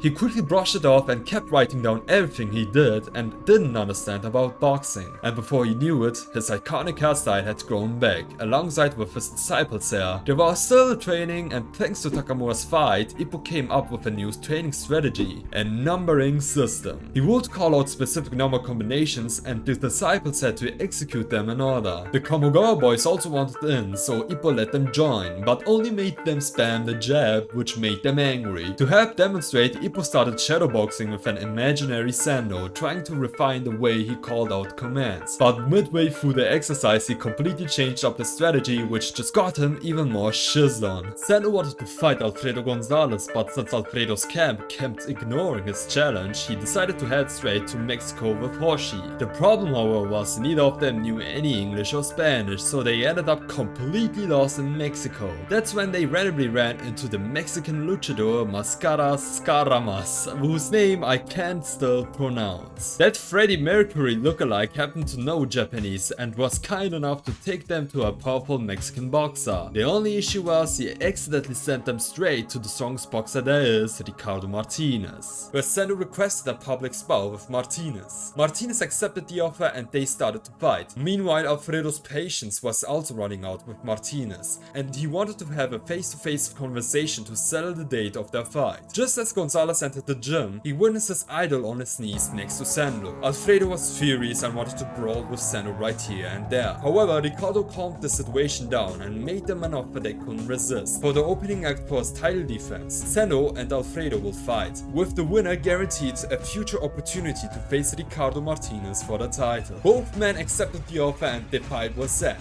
Alfredo viewed this fight as his last chance to fight Martinez in the ring, so he had no intentions of losing. Meanwhile, Sendo viewed this match as his revenge on Gonzalez for defeating Ippo and as a way to redeem Ippo's retirement. Meanwhile, Martinez heard that Sendo had only lost twice in his career, both times to Ippo, which actually put him in a good mood. Back in Japan, Ippo was invited to a class reunion where he became the celebrity of the night and was even asked why he retired. He also ran into iCover again, you know, that girl from the class who was barely relevant to the plot. Ippo walked her home, where she admitted that she had always kind of liked him and even gave him her number, which in true Ippo fashion he immediately lost. But the important thing was that after all these years, Ippo still felt like he hadn't changed one bit, despite his efforts to become stronger. Later, Ippo and his disciples were invited to Date's gym for a public rookie spar, where other characters like Kobashi, Okita and Oda also brought their students. Ippo expected his disciples to do well, but they got rocked hard and had a rough time recovering. Then out of nowhere the news broke. Sendo had knocked down Martinez. Everyone was shocked and now Sendo was officially set to fight Gonzalez. After the spar, as Ippo was leaving, Kobashi asked Date what brought him back to boxing. Date simply replied that it all came from his heart, that even after the fire had completely vanished, the embers were still there. Sendo eventually returned to Japan and made it clear that he only wanted to fight Alfredo because Alfredo had beaten Ippo. This was Sendo's way of challenging someone stronger than himself, since Ippo had beaten him twice. He even asked Ippo for advice on how to take down Alfredo. Ippo pointed out that their styles were actually similar, but Alfredo's jabs might be even stronger. Wanting to train, Ippo grabbed the mitts, only for Sendo to break a piece of Takamura's statue, but don't worry, that could be fixed later. During mitts training, Sendo nearly broke Ippo's nose and got curious about how Ippo would perform. Ippo obliged, taking off the weighted wristbands he had been wearing all the time. With a single jab, he sends the mitts flying out of Sendo's hands, and the impact ricocheted into Takamura's statue, completely destroying it. Sendo left after that, fully accepting that Ippo had become stronger than ever. The news that Sendo was going to fight Martinez even reached Miyata's camp. You might be wondering what Miyata's been up to. Well, he was busy trying to help a gym buddy with his math homework, except that nuthead Miyata couldn't even solve basic algebra. While at work, Mashiba stopped by a store and Miyata, in peak sarcasm mode, asked him to solve the math problems instead. But Mashiba, with the ultimate flex, solved them in his head and left Miyata completely speechless. Meanwhile, Takamura finally noticed that the statue had been completely destroyed. Ippo was assisting Kimura with his training, but Kimura was struggling hard with his weight management. It got so bad that he passed out multiple times from exhaustion. When nothing else worked, Ippo took drastic measures. He shaved both himself and Kimura balls to help make the weight cut. With Kimura's condition in mind, Ippo came up with a strategy, finishing the fight with just one round to avoid draining Kimura's already limited stamina. When the fight began, Kimura's only goal was to push his opponent into the corner and spam the dragon fish blow, much like Ippo's Dempsey roll. Everything was going according to plan until the round ended, leaving Kimura looking as dry as a mummy. Desperate, Ippo tried reviving Kimura the same way Kamogawa did back in the day, by showing a bunch of ice into his shorts. Surprisingly, it actually worked. Ippo explained that Kimura just needed one good hit to finish things, but Kimura barely had any stamina left and started having an inner breakdown, thinking he was pathetic for not making any progress since his fight against Mashiba. In that moment, he pulled off a reverse dragonfish blow, securing a KO victory in the end. Next up was Itagaki, who won via decision. Then it was Aoki's turn, where it was revealed that thanks to Takamura's finger of doom, he could no longer perform the frog punch. The boys started talking about how much Ippo has changed and wondered at what it would happen if he returned to boxing, until Takamura shut them down, telling them to shut up because that wasn't happening. With Sendo's fight against Alfredo coming up soon, Kamogawa had a request for Ippo. He wanted them to go to Mexico to gain first-hand experience watching world-ranked fighters and champions in action, so he could become a better coach. Ippo accepted and flew to Mexico, where he met the Mara brothers on his way to see Sendo. On the day of the weigh-ins, Ippo was recognized by Alfredo and even Ricardo Martinez, metaphorically showcasing that even though Ippo's retired from boxing, the boxing world still revolves around him. Sendo needed to be in a certain mindset to fight a beast like Alfredo Gonzalez, so he implored Ippo to have a non-contact spar, meaning they would not touch each other and would stop their punches at the very last second. However, Sendo was getting too much into the spar and was literally trying to punch Ippo for real. Ippo avoided all the oncoming punches and even teased Sendo by sticking with the no-contact rule and stopping his punches before connecting with Sendo's body. This gave Sendo negative aura, and he threw smashes at Ippo that even connected with Ippo's headgear but still did not touch Ippo. This moment was enough for Sendo to get heated up for his match against Alfredo, as he witnessed that Ippo, even though retired, still had the skills to make a legitimate comeback to the ring and hopefully have a rematch with Sendo. Actually, Sendo's whole motive for challenging Gonzalez and later Ricardo Martinez was to get Ippo out of retirement. Sendo wanted Ippo to challenge him for the world title without having to slowly climb his way up through the rankings, going straight to the final fight. When Sendo's and Alfredo's match began, Sendo threw a smash right from the start and was ready to brawl. Alfredo, however, remained cool at it and punched Sendo by relying on the fundamentals like Ricardo Martinez does. Whatever Sendo did, Alfredo saw it coming and slowly decimated Sendo, leaving him no options but to take the incoming punches. For the entire first round, all Sendo could do was tank every punch Alfredo threw at him. Sendo got rightfully upset with his performance in the first round and wanted to speed things up. In the second round, when Sendo was still being hit by a series of punches, he called Alfredo out for holding himself back and not being the same guy who defeated Ippo in Japan. He wanted Alfredo to use his real boxing style for the fight. Now that Sendo had memorized Alfredo's way of fighting, he pushed Alfredo into the corners. Alfredo lost his temper and revealed his true savage boxing style, pushing Sendo back. This was exactly what Sendo aimed for, and they both started to brawl in the ring. Sendo was first dominated in the exchange, then out of frustration he threw a smash that Alfredo was able to block, lifting him up and pushing him away. By the end of the round, Alfredo was the stronger one standing, while Sendo was barely able to stay on his feet.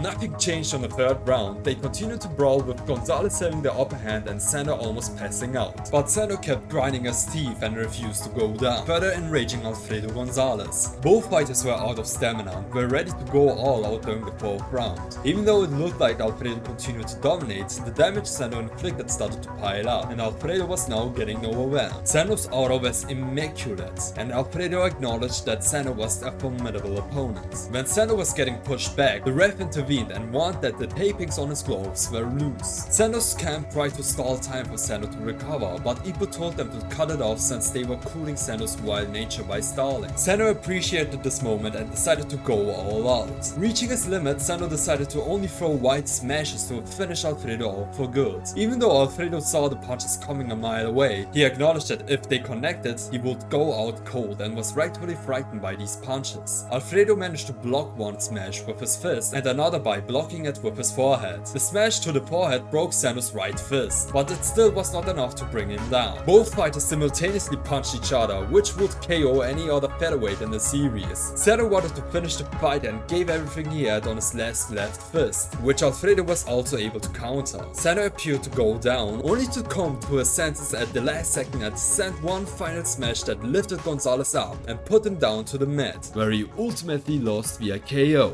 With this win, Alfredo then passed down the torch to defeat Martinez to Sendo, and he himself retired. Sendo then fully embraced the Mexican people, and then the main event started. Ricardo Martinez's title defense against the former WBC featherweight champion Billy McCollum. Billy had relinquished his title just for the chance to face Ricardo for the WBA belt. Since the boxing sanctions don't allow Ricardo to unify titles, this was the only way Billy could challenge him. Otherwise, Ricardo would just hold all the belts indefinitely, with no one having a chance to dethrone him until he voluntarily gave them up. Ricardo had high expectations of McCollum. After all, he was a world champion who utilized the Philly shell, a defensive stance that allows for both offense and counterattacks while maintaining their strong jab. The fight began, and while Ricardo was mildly impressed, Billy did zero damage. During an inner monologue, Ricardo reflected on his existence. He considered himself barely human, someone who took boxing too seriously, yet never had anyone push him to his limits. He felt isolated because no one could bring out the best in him. At one point he even considered letting Billy land a hit just to feel something, but he immediately dismissed the idea as disrespectful to boxing itself. Instead, he just spammed his jab, breaking Billy's arm in the process. By the end of the fight, Ricardo was still unchallenged, desperately waiting for someone,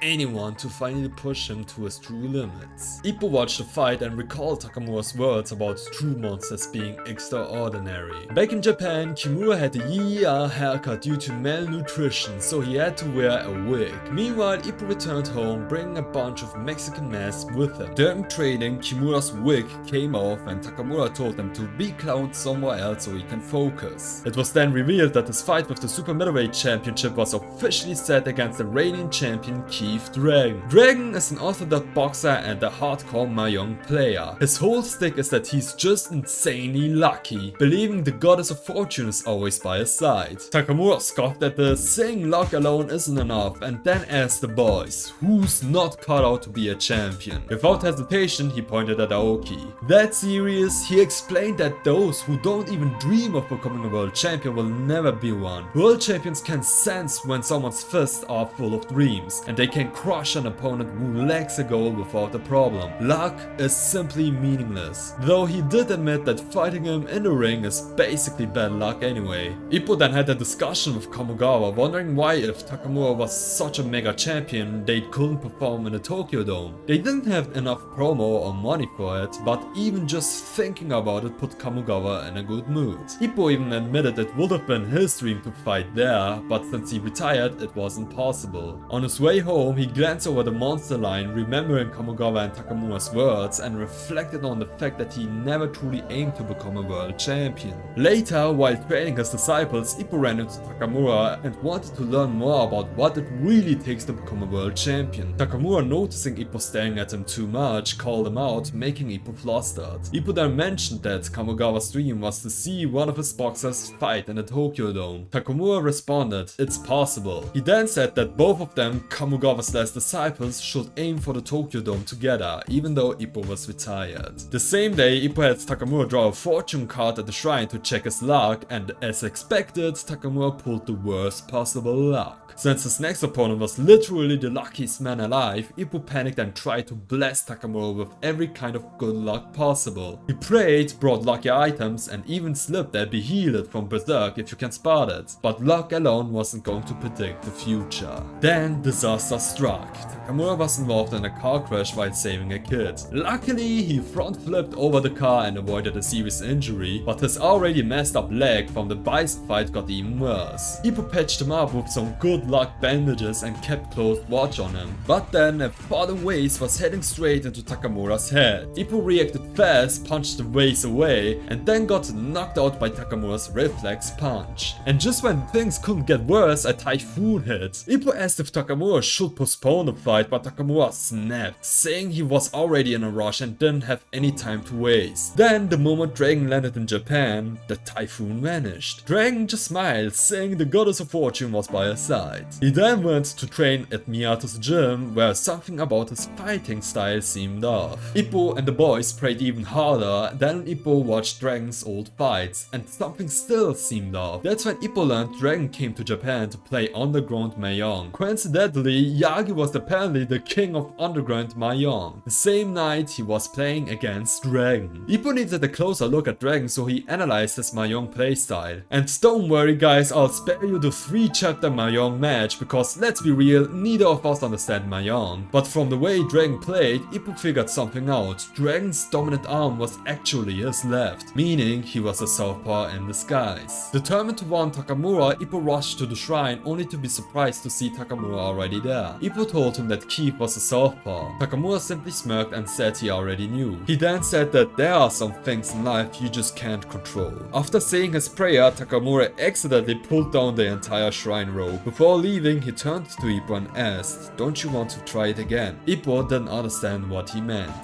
Takamura then walked knocked off, saying he had to carry this weight alone then. The fight build-up continued with Takamura and Dragon facing off and promising a generational performance. But before the fight night, Takamura was found completely messed up because he tried asking out Yamaguchi in a not so friendly way out. On the day of the fight, Ippo finally reunites with his former boyfriend. Miyata tells him that Dragon is a southpaw, but Ippo says he already figured that out beforehand and even told Takamura. Miyata then had an inner monologue, struggling to believe that someone retired like Ippo could notice that and wondering what would happen if he ever returned to the ring. Takamura's fight was finally about to begin. He made his entrance with robotic wings that exploded on stage. Dragon was already in the ring, ready to throw down. They touched gloves and went straight at it. For an entire chapter there was no dialogue, just fists flying, punches dodged, blocked and absorbed. It was clear both fighters were on even footing. When the second round started, Ippo and Kamogawa noticed something was off. Takamura was slowly taking control of the fight. They realized that now, as a super middleweight, he was reaching his true peak, no longer held back by brutal weight cuts. Takamura himself could feel it, pounding his chest to show off his newfound power. Dragon thought he saw an opening, but Takamura countered clean and knocked him down for the first time. Now fully in control, Takamura nearly finished the fight right then and there, but the round ended before he could land the final blow. Dragon, completely shaken, realized he wasn't just fighting a man, he was fighting a demon. Desperate, he prayed for some kind of miracle to save him. As the next round began, Dragon threw a straight. Takamura dodged and tried to counter it, but misstepped, awkwardly landing on his bad leg. He went down and the ref started counting. Ippo instantly noticed what had happened. Takamura had put weight on his injured leg. Dragon saw his chance and showed no mercy, mauling Takamura and trying to finish the fight before the round ended.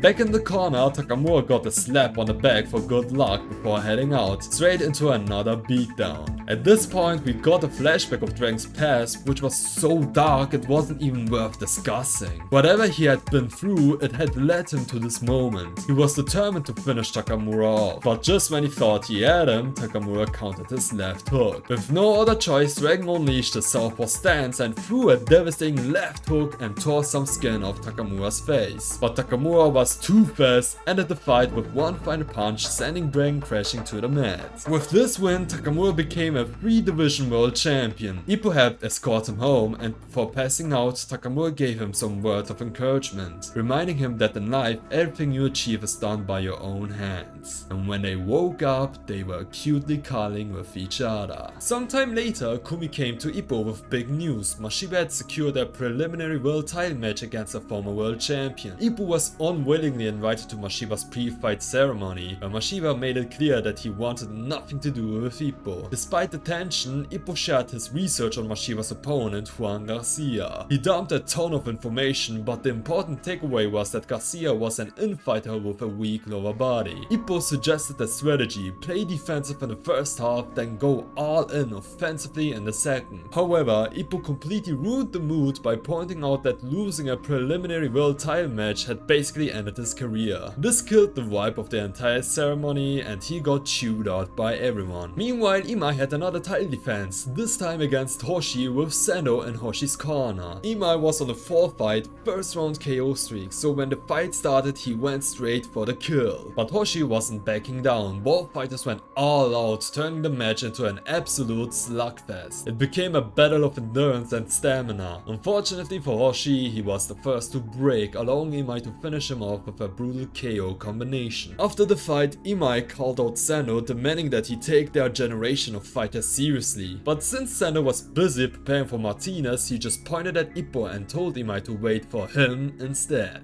Then shocking news broke. Martinez announced that he would not be fighting Sendo next. Instead, he had chosen to fight Wally, one of Ippo's former opponents. Wally had been making waves ever since his fight with Ippo, racking up 24 wins. Wally and his coach even flew to America to train, where they met with Volg and Daniki again. Since Volg was also scheduled to defend his title at the same event, the two trained together. The reason Martinez picked Wally over Sendo was because he wanted to get used to fighting someone wild before facing Sendo, and there was no one wilder in the division than Wally. Plus, the fact that Wally's only loss had come from Ippo further piqued Martinez's interest. Ricardo noted that despite Ippo's retirement, the boxing world still revolved around him. Mashiba's world title preliminary match was was next, with Itagaki on the undercard, who won again via decision. Next was Mashiba's fight, which Ippo and Kumi watched, which also got Mashiba mad for him being too close to his sister. When Mashiba's fight began, he lifted his guard up and actually followed Ippo's strategy. For the first round, all he could do was block himself from the punches, which got him completely out of gas and desperate. He considered tripping Garcia like he did in his fight against Miyata, but hesitated until the 4th round, where his inner demon just said to do it. But even then, he pulled back and remembered why he had to fight fairly. There were people believing in him, and with his loner attitude, he wouldn't have gotten so far. So he set his cheating aside and was now on the offensive to fight it out with Garcia. In the 7th round, Mashiba was getting banged up, accumulating a lot of damage, and was about to fall until Ippo yelled at him to keep going. That's when he remembered Ippo's words about Garcia being weak against body shots. So Mashiba reorganized Garcia's gut and gave him some awesome combos until Garcia landed a perfect counter. Mashiba was about to go down, but held out for one last shot that successfully connected. When he saw that Garcia was still standing, he went all out, hit him with the flicker ending combo, and saw him down on the mat, ending the match. With this fight, he secured a one-way ticket to fight the lightweight world champion. Mashiba recognized that without Ippo's help, he would have been cooked, and even acknowledged that Ippo also had to endure all the pain in the ring to keep going, accepting him as somebody strong. Then he saw Ippo hugging it out with Kumi, which got him enraged, and he shouted a lot of bad words before passing out. The funny thing is, Ippo only understood that Kumi's Oni-chan finally won and that he would be a world champion soon, which obviously was not what he said. We then learned that Mashiba actually broke his jaw in that fight and needed some time to recover before his big world title fight. Sendo and his camp were preparing to see Wally vs Martinez in Mexico, so Sendo invited Ippo to tag along and watch the fight live, which Ippo accepted. Ippo was insanely motivated, running past Takamura, who tried to scare him. Not one to back down, Takamura tried to outrun Ippo by shifting gears, only to realize that Ippo was keeping up, even while wearing the weighted wristbands, putting him at a disadvantage. They ran so far they completely lost track of where they were. At that point, Takamura, being Takamura, just grabbed the offerings to the gods and ate it, declaring himself a god in the process. Back at the gym, their competition continued. This time they held mitts for each other, seeing who could endure longer. Ippo's punches shook the entire gym, and his final punch was so powerful that it quite literally knocked the crap out of Takamura. Takamura just stared at his fists in silence, until he had to let it all out to relieve the pain.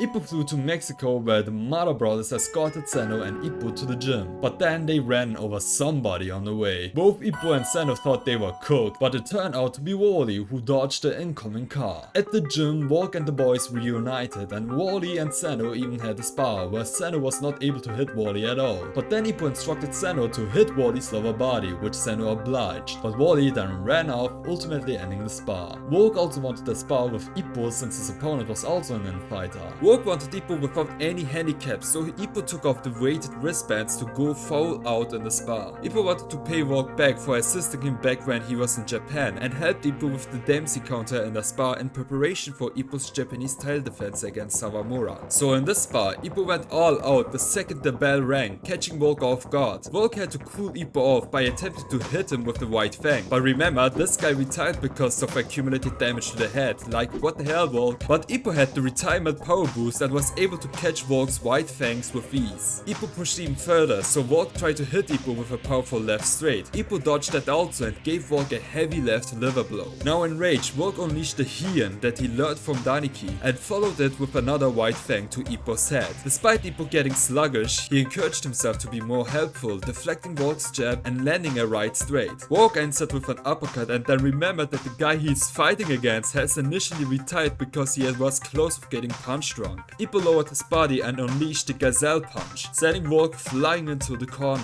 Ippo then took out the Dempsey rope for the first time since his retirement. Volg anticipated the counter but was surprised when Ippo went low to hit him with an uppercut, before Ippo could chop Volg's head off. Sendo intervened and subsequently ended the spar, with everyone displeased with the outcome. Sendo scolded Volg for hitting Ippo for real, considering the possibility that Ippo might be punch drunk and retired. Volg, despite being the world champion with newfound skills, acknowledged that Ippo nullified them and even sensed killing intent from him, questioning why a retired boxer like Ippo is upgrading himself if he is not returning to the ring. Daniki Saeki intervened to explain that there is something inside of Ippo that yearns to step back into the ring, but it requires a certain trigger to be activated, or else it will remain dormant forever. Martinez and Wally finally faced off, where Martinez confirmed the title wouldn't change, while Wally was just goofing around and taunting Martinez for being so serious. Miguel then revealed that Ippo would also be in Wally's corner as a second during the fight to gather more knowledge as a coach. Volg's title fight was first, where he wanted to end it as quickly as possible since Ippo broke Volg's ribs during the spar. He managed to end the fight in just one round, and with that, the fight is done, and Wally's match was next. Wally's ultimate goal is to become a champion to raise awareness about the mistreatment of animals and eventually become a zoologist, which is very wholesome of him. On the day of the fight, the headline for the match was the Alpha vs Omega, which is very characteristic of them. Wally, the Alpha, is a wild beast making his way to the top, wanting to overthrow the dominant Omega, who is lonely at the top and awaits the challenge he has longed for so long. When both of them finally got into the ring, Ricardo noticed Ippo in Wally's corner and questioned what his role was in the fight. His coach wanted him to not get flustered about this and just focus on the match. Ricardo accepted this and the fight was about to begin. Ricardo's game plan, as always, was to gather data about his opponent in the first round and slowly tear them apart throughout the fight. What even he himself was not anticipating at all was Wally sprinting towards him and performing acrobatic moves to fight him. Nobody expected much from the fight, but Wally proved everyone wrong, even Ricardo, by hitting him first clean on the head, causing everyone to lose their minds. Ricardo realized that he could not afford to be distracted for even a second, and tried his best to prevent Wally from getting the upper hand. However, Wally kept running around and using his unpredictability to keep Ricardo guessing his next move, leaving Ricardo unable to do anything in the first round of the match. Ricardo was so accustomed to the same kinds of boxers that Wally was like a whole unknown species to him. He admitted that he didn't know what to do and decided to stick to the fundamentals of boxing and gather more data about Wally. So even in the second round, all Ricardo could do was defend himself while Wally capitalized on this and managed to land some shots. Ricardo further solidified that Wally was just too much for him, stating that he was indeed strong. However, Ricardo noticed Wally's strategy and what his ultimate aim was. Wally was trying to hit Ricardo's eyes to blind him enough to land his unpredictable punches from angles Ricardo couldn't see. Realizing he could no longer stay on the defensive, Ricardo decided to throw hands with Wally for the remainder of the round, resulting in neither of them landing a significant hit on each other. Wally noticed that Ricardo was getting more aggressive, so he also shifted gears and began utilizing the ropes to increase his speed and agility. Ricardo felt like he was trapped in a jungle with the wild beast slowly preparing to attack him when he was off guard. Wally taunted him for not making a move, which managed to get Ricardo off his defensive strategy, prompting him to change the narrative of the fight. Ricardo threw his ghost jab, which Wally managed to dodge while landing clean hits on Ricardo. By the end of the round, Ricardo remained cool-headed and continued to apply his strategic style in the fight to nullify Wally's attacks. In the next round, Ricardo still utilized his ghost jab and mentioned that even in the face of true genius, he could only stick to the basics to tear his opponent apart. It was then that he finally managed to get his first hit on Wally. By now, over 5 rounds had passed and Wally was getting out of breath faster.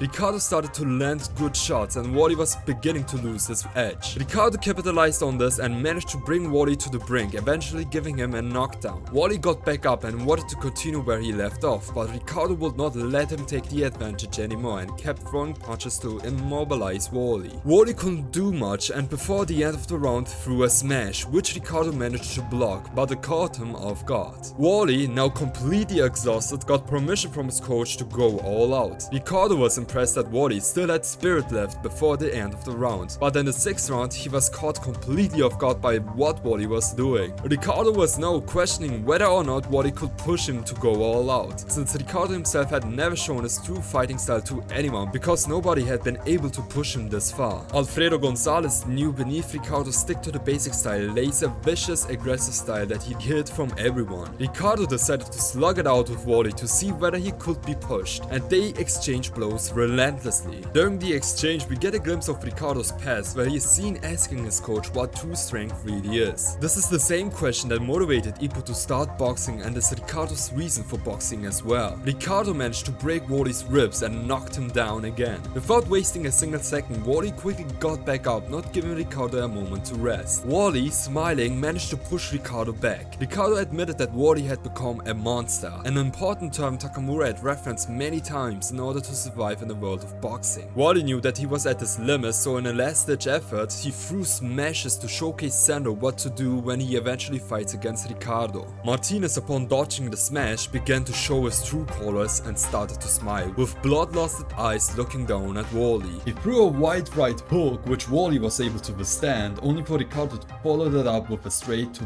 finish him off. Ricardo wanted to express his gratitude for how amazing Wally was during that fight, but Wally was just goofing around again. We later learned that Wally suffered a blind eye from that fight and could never box again. Martinez and Sendo had a massive stare down, confirming that their fight was going to be even more insane. After this intense fight, Ippo returned to Japan, where he first met up with Kamogawa and expressed his experience in Mexico and how much more he loved boxing thanks to Martinez's performance. Kamogawa knew the fire was still burning hot in Ippo and went on to mid-train with him. Then Ippo met up with Kumi and his disciples and gave them masks again. Ippo's disciples expressed that they finally wanted to prove their worth and wanted to take the pro test, which Ippo was first against, but then accepted that they could have their test soon. Mashiba and Sendo's world title fights were now closer than ever, which Takamura predicted that both of them would lose since they lacked certain specialities. Ippo was first glad that everyone was moving up in the world, but then he felt a sense of being left out. The boys were discussing the lightweight world champion Marcos Rosario when Ippo revealed that he has 20 wins, 2 losses and 2 draws, the same win-loss record as Mashiba. He is a southpaw infighter and his losses and no contests come from the fact that he is a notorious cheater during fights, earning him the nickname the bad boy from Puerto Rico. Then we get introduced to the bad boy himself, Marcos Swiss Cheese Rosario. The very first thing he did was almost shoot his manager, only for it to be revealed that he was actually trying to shoot at Mashiba's poster. Then he got up close and smacked that poster with his bare hands, promising to end Mashiba's happiness. That night, Ippo went to Kumi's house where she was alone since Mashiba was at the training camp. That was the perfect opportunity for Ippo and Kumi to finally smooch, but Ippo was interrupted several times. First by the shade of Mashiba, then by the boys, and then by Mashiba again, until Mashiba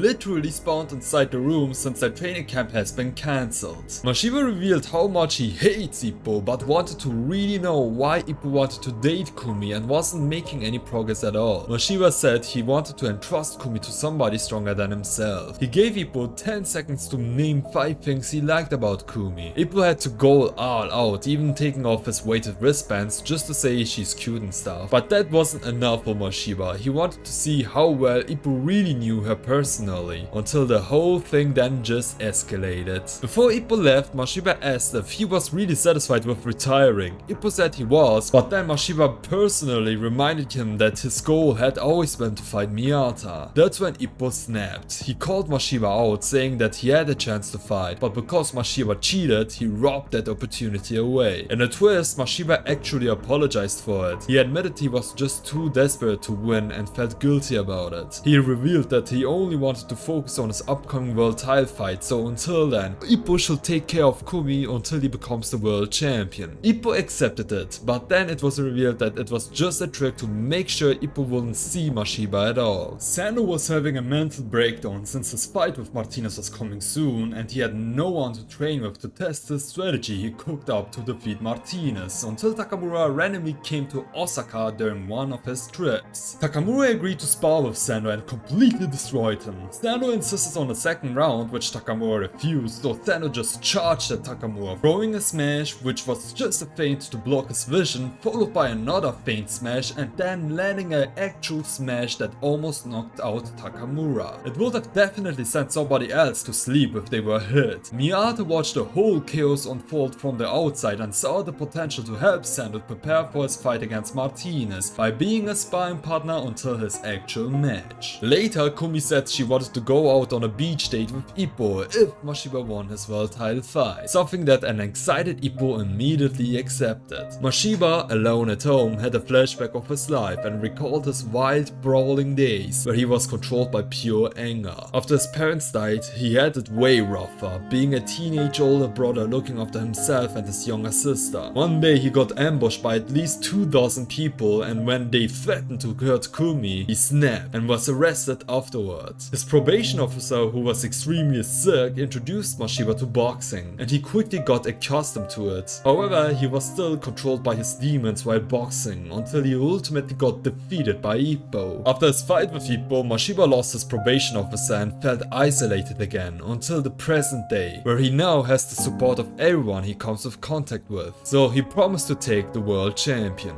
Meanwhile, his camp realized that they do not have a sufficient sparring partner since infighter southpaws like Rosario are rare to find in the boxing world. After reviewing the Rosario tapes, Ippo initially wanted to assist Mashiba in his training, but since he did not possess the southpaw stance, Takamura suggested Ippo could help Mashiba if he trained like a southpaw himself. So Ippo trained day in and day out for his stance and visited Mashiba's gym for a spar with him. Mashiba's trainer was initially against the idea of a retired featherweight boxer simulating a southpaw infighter. But then Ippo disrespected them by telling them he could unintentionally hurt Mashiba if he went full out. So to test if it's true, they put Ippo in the ring to beat him up for his snarky comments. At first, Ippo had difficulties getting inside Mashiba's reach. Then Itagaki intervened and mentioned that Ippo still wears the weighted wristbands and should take them off to weave in faster. What followed is that Ippo without any difficulties got into Mashiba's reach and started to dominate him to the point where Mashiba was pushed to the ropes and could only defend himself. This is a massive improvement ever since their first sparring session where Ippo sparred with Mashiba in preparation for his fight against Gedo, with both of them recklessly exchanging blows with one another, but ultimately Mashiba got the upper hand and Ippo lost the spar. But this time Mashiba's camp recognized Ippo's dangerous nature and decided to change their strategy to the one that they intended to use in the world title fight. And the strategy, Mashiba extended his stance, making it harder for infighters to reach him. They found themselves in equal footing and their initial spar ended with Mashiba's coach commenting that Ippo fights like a natural southpaw. However, Mashiba decided to continue the spar to further beat Ippo up, as he caught him and Kumi almost making out and sought payback. Ippo accepted Mashiba's invitation and they no longer sparred to train but to inflict serious damage to another, with Ippo abandoning his southpaw stance and Mashiba going all out. They continued like this for 6 rounds without any rest until a duel exchange occurred, resulting in Ippo going down. However, on the next page he quickly got back up and taught the other boxers how to spar with Mashiba in the future, again unintentionally disrespecting Mashiba for the second time. When Ippo and Itagaki were about to leave, Mashiba wanted to show his gratitude for their help, but hesitated at the last second.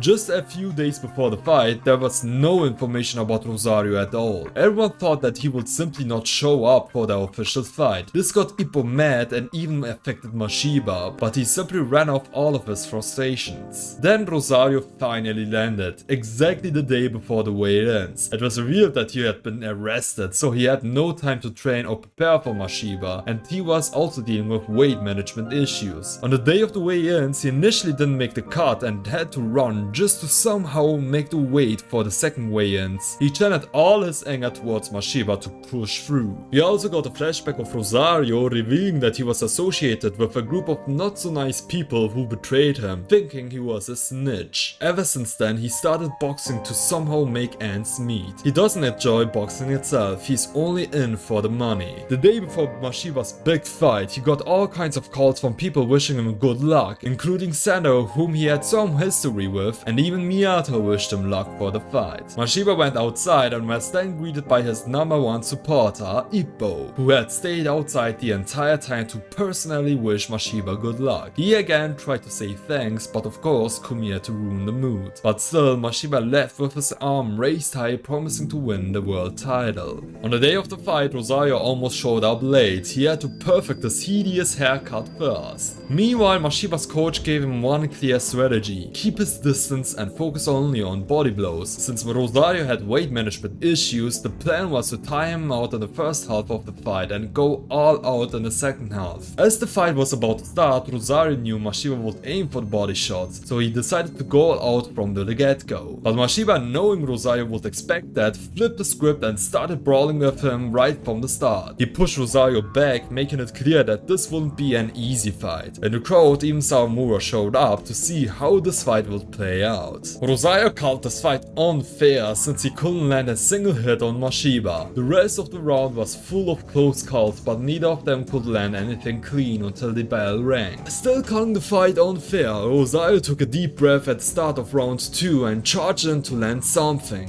That's when Mashiba pulled out his world title strategy. He extended his stance, making himself unreachable. At the moment, he started beating the crap out of Rosario. Rosario's coach was in shock, mumbling that Mashiba must have sparred with a world champion level southpaw to prepare for this. And we all know who that is. It's Ippo. Mashiba was about to get the first knockdown, but the bell rang before he could finish Rosario off. Rosario had enough of this unfair fight. So he locked in and shifted gears and went all in to finally land a clean shot. But Mashiba kept decimating him until his legs started trembling. Mashiba went for a chopping right again to put Rosario down, but it was a setup. Rosario countered and sent Mashiba crashing to the mat. Mashiba was too hurt to recover properly, so Rosario went in for the kill, backing him into a corner. But just as he went for the finish, Mashiba landed a perfect uppercut and dropped Rosario as well. Both men got back up, battered in pain, ready to keep swinging until the round ended. Rosario, still coping with how unfair this fight was, changed his hairstyle on the spot, spiked it up to bright blonde hair. Super Saiyan Rosario charged at Mashiba, throwing wild punches while trying to headbutt him at the same time. Mashiba dodged every shot until Rosario stepped on his foot. Mashiba barely avoided the first punch, but he couldn't dodge the headbutt. Now bleeding like crazy, he was out for payback. Mashiba was tripping, barely able to see out of one eye. Cornered, he almost threw an elbow at Rosario's head, but the bell rang right before he could. Rosario just smirked, fully aware of what Mashiba had almost done. In the next round, Rosario kept tripping Mashiba while landing heavy shots. Mashiba was on the verge of losing himself to pure anger, but hearing the entire arena cheer for him, he knew he had to let it go. He couldn't beat Rosario with rage alone, so he focused entirely on body blows, which Rosario picked up and prepared to counter. In the 6th round, Rosario thought back to how he was betrayed by his friends, but his fist wouldn't betray him. While taking a dozen body blows, he finally managed to counter Mashiba, sending him crashing headfirst to the mat.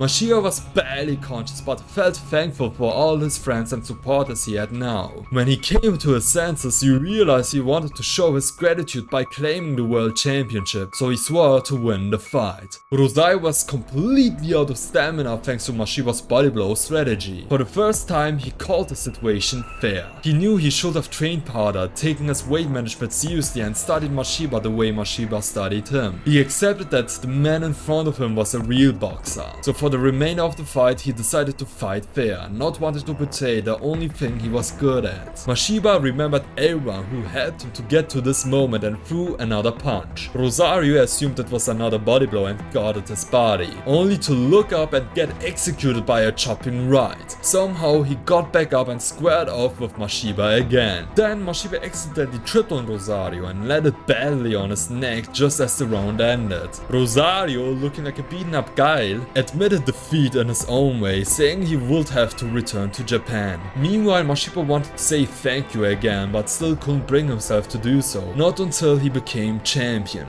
In the classic Hajime no Ippo fashion, the final round was an all-out brawl until one of them fell. Rosario was the first to go down. In the corner, Mashiba caught Ippo hugging Kumi in 4K. He had an inner conflict about why Kumi chose someone like Ippo as her first partner. He always said he would only accept someone stronger than him. He repeated those words, stronger than himself, and just looked at them smiling before turning his attention back to Rosario. Rosario got back up and Mashiba hit him with a devastating punch, but he had one more left in him. In the final exchange, Ultra Instinct Rosario landed one last counter. Mashiba positioned himself for an uppercut and sent Rosario flying into the ropes. Rosario, defeated but not broken, promised to train harder than ever. Until the day he returned to Japan, he wanted Mashiba to take care of his belt. Mashiba went in for a final punch. The entire arena cheered his name. He had one last flashback of his entire life. All he had to do was reach Rosario, but at the last second he missed by just a few millimeters, and then he collapsed. His coach caught him at the last moment. This ending frustrated the fan base, including myself, since I reacted to it live when it dropped. And will he go down? Will Rosario go down? It did not. God connects! No way! Ippo was sitting next to Kumi throughout the fight and she was too shocked to respond to anything. Sendo got rightfully upset that a dishonest boxer won and Mashiba lost, but Miyata just stared at the ring, keeping his eyes on Rosario. Before the fight even started, Miyata had analyzed Rosario to death, leading Sendo to sarcastically ask why Miyata doesn't just fight him. Miyata remained silent. The stare down, if you want to call it that, is basically teasing that Miyata is going to move up 2 weight classes to challenge Marcos Rosario for the world title. Miyata has only one goal in mind, becoming a world champion to prove that his father's style of boxing works, and also fighting Ippo in the ring. But with Mashiba losing to a fraud world champion, it may have sparked a sense of justice inside of him, evident by the way he just looks at Rosario. Rosario even mentioned multiple times that he has to return to Japan to make up for his dishonest way of fighting and give his best, meaning he will be reintroduced stronger than ever to fight an upcoming challenger. Meanwhile, Mashiba was hospitalized without Ippo getting to see him, but Aoki leaked where Mashiba might be since his girlfriend Tomiko is also a nurse. When Ippo arrived at the hospital, he, alongside us, the readers, learned that Mashiba has injuries to his spine and brain and is in a coma, instantly making it the worst fate any boxer in the series has experienced, besides Anderson, who might have died thanks to Komogawa's Iron Fist, and maybe Wally since he's gone blind from his fight against Ricardo Martinez. But what Mashiba is currently going through is much worse. He's now fighting for his life to survive. Ippo wanted to be there for Kumi during this tragic moment, but Tomiko refused to let Ippo see her, since Kumi's only relative is now in this state because of boxing. Whenever she sees Ippo, she will see the personification of boxing itself, where Ippo's entire personality is him being all about boxing. That day when it was heavily raining, Ippo was having a deep conversation with Coach Kamogawa, where he admitted that he just wanted Mashiba to win no matter what, while Kumi was too concerned about her big brother's safety to think about anything else. Ippo was in a dilemma since he's both her second and coach himself. He doesn't know if he really wants the students to fight for their lives and push themselves beyond their limits to win a title. Kamogawa responds that as a coach, the top priority is making sure that their boxers return home safely after any fight. But at the same time, fighting beyond one's capacity is the ultimate goal for any boxer, and then to go even beyond that. So there's no definite answer to the question from anyone, and all they can do is now pray that Mashiba makes it out alive. This ties into what Takamura always says about losing your sanity to become a monster in the world of boxing. He believes that boxers like Ippo aren't cut out for the world stage because they lack the will to abandon everything to reach the top, including relationships that need to be severed and even their own health and well-being. Takamura is obviously a monster, going against all societal standards, cutting ties with his family and being completely fine with his friends leaving him. Kamogawa even admitted that Takamura would have become a world champion in any other gym, and that his own teachings had little effect on him. Volg is another boxer who had to abandon everything, his country, his friends, and even lost his mother, all to become a world champion. While Ippo and Kamogawa were having this deep talk, Sendo was out on his road work. When he returned home, he was shocked to find his granny collapsed on the floor. Meanwhile, Miyata was informed that Martinez had picked him up as a sparring partner alongside 2 other boxers he brought to Japan in preparation for his fight against Sendo. Miyata called Ippo to ask if Sendo was okay since he had been dead quiet for a few days, unaware that Sendo was in a hospital supporting his granny as she is fighting for her life. Miyata then talked with Ippo and mentioned that Martinez would be arriving soon for his title defense against Sendo, so Miyata would have to spar with him. Ippo was surprised to hear that and wondered what Miyata's strategy will be, to which Miyata said that he will try to smash Ricardo to see if he could find an opening so Sendo could use his anti-Martinez smash strategy he cooked up. Both had a great time talking to one another, but when it was time to hang up, Ippo quickly mentioned that he himself came up with a strategy against Ricardo Martinez. Miyata just hung up the phone and questioned why Ippo was still talking like he's an active boxer. Ippo even questioned himself as to why he thought about it and recalled the conversation he had with Tomiko, that he is just a personification of boxing. And when the rain stopped, Ricardo landed in Japan ready to spar. There was a massive storm, heavy rain, strong winds, the whole thing. But the moment Martinez arrived, the storm vanished. His coach even joked that it was because of Ricardo's presence since his nickname comes from the Aztec sun god. But Ricardo quickly shut it down, saying his only power is inside the ring, nothing else. Now here's where things get interesting. The last time Ricardo came to Japan to fight Eiji Date, he came alone. He just sparred with local boxers and Japan's champion at the time Ippo. But this time, he brought 20 other boxers with him, including the Mexican featherweight champion Nargo Jose, the same guy Sendo already defeated.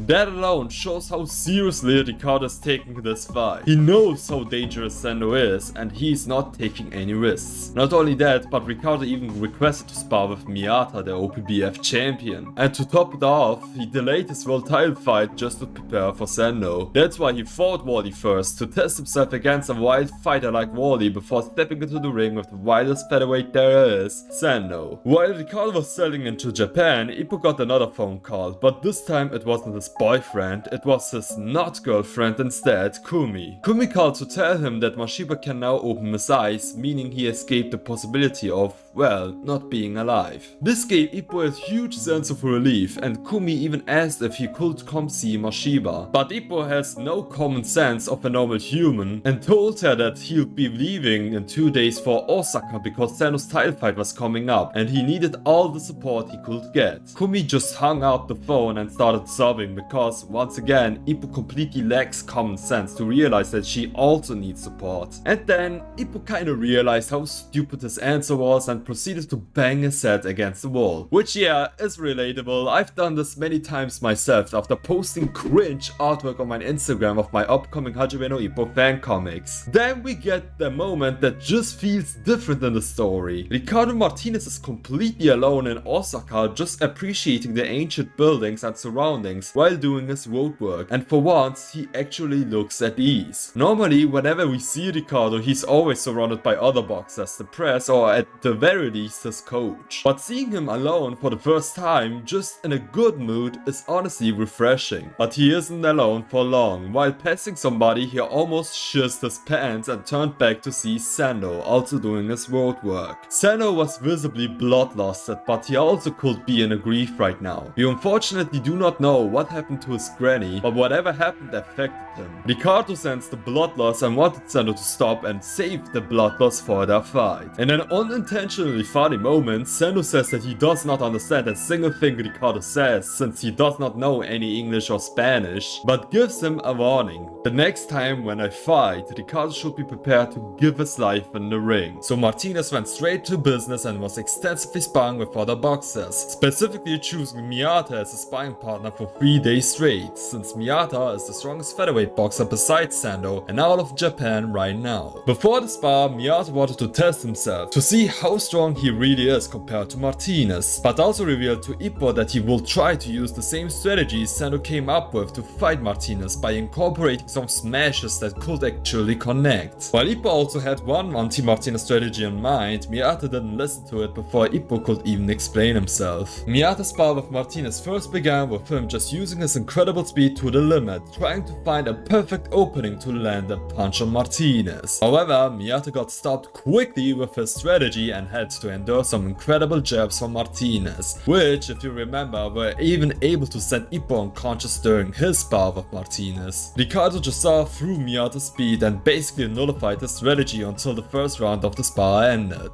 Miyata and Miyata Sr. noted that Martinez doesn't let go of his prey for even 1 second, not even during breaks. So just a little more. Rather than Martinez looking down on him, Miyata wanted to test his own boundaries to see how far he could push Martinez. But still, no matter what Miyata tried, he couldn't push through, to the point where he even started to wonder what must go inside the mind of a monster like Martinez. In a brief moment, we get a glimpse of Martinez's inner thoughts. There's a lot of text there, you can stop to read it yourself, but the 3 most important things are that he does want to fight Miyata in an actual match, kind of admitting that he is impressed, but he's also fully aware that he could end the spar at any moment. But lastly, and most importantly, he wonders what it truly means to be strong. That's the same question he asked his coach in a brief flashback during his fight against Wally, and the exact same reason why Ippo even started boxing. That one question connects Ippo and Martinez in a deeper way, showing that even though their paths are widely different, they still share the same core goal that ties them together. Miyata admits that by strategy alone, Martinez is just light years ahead of him, and says that Martinez's mind for boxing is like a supercomputer that analyzes everything in an instant. Meanwhile, we cut to Sendo, who is next to his granny in the hospital. Her condition isn't looking good, and if she does wake up, she only has a limited time left to live. Sendo doesn't want his granny to pass without showing his gratitude by proving that she made him strong and that he can't take the belt off of Martinez. The day of the weigh-ins arrive and Ippo finally makes it to Osaka just in time to witness the moment. There he is, scooting over Miyata, who's got bruises all over his face and wears sunglasses indoors like a wannabe cool guy. And he only wants Ippo to shut up. Martinez is asked what he thinks of Japan, his opponent Sendo, and how he sees the fight going down. In that moment, Ippo has a flashback when Martinez first came to Japan for his second fight against Date, where he openly declared he didn't expect anything from Date at all. But this time, instead of giving a cold dismissal, Martinez answers the question by turning to Sendo and asking him if he can expect something. Sendo doesn't say a word, he just mocks Martinez, and that silent intensity gives Martinez the confidence to say that it will be that kind of a match. After the weigh-in, Sendo invites Ippo and Miyata to the gym to talk about Martinez and their strategies. But before they even get to Martinez, Sendo first wants to know how Mashiba is doing after Mashiba collapsed in his world title fight against Marcus Rosario. Ippo reveals that Mashiba had a craniotomy, meaning that part of his skull got removed to get a deeper look into his brain. The surgery was successful, but he still isn't able to talk and only occasionally opens his eyes, which pretty much confirms that his career as a boxer is over. Sendo respected Mashiba. He understood that Mashiba was betting his life to win that world title and deeply respects that. Then Sendo turned to Miyata, who had sparred with Martinez for 3 days straight, and wanted to know, based on Miyata's experience, if he stood any real chance against Martinez. Miyata took a moment and then answered, currently the only featherweight who could defeat Martinez is Sendo. That got Sendo excited at first, but then Miyata revealed that Sendo only has a 1% chance of actually dethroning Martinez. That fired Sendo up even more. To him, 1% is all he really needs. Fueled by that belief, he turned to Ippo and demanded a spar since he was too hyped to wait an entire day for his fight against Martinez. Ippo wasn't having it, so Miyata stepped in and said that a full spar would be reckless. They should fight just for 1 round only. And right when the spar began, Sendo just wanted to smash Ippo, while Ippo was doing everything he could to avoid any punches. Ippo wasn't planning to throw any punches, not wanted to risk hurting Sendo before his biggest fight of his life. But Sendo managed to land a hard punch on Ippo's defense and subsequently lifted him up. This is a strong contrast to their previous spars, where in the first spar, Ippo was completely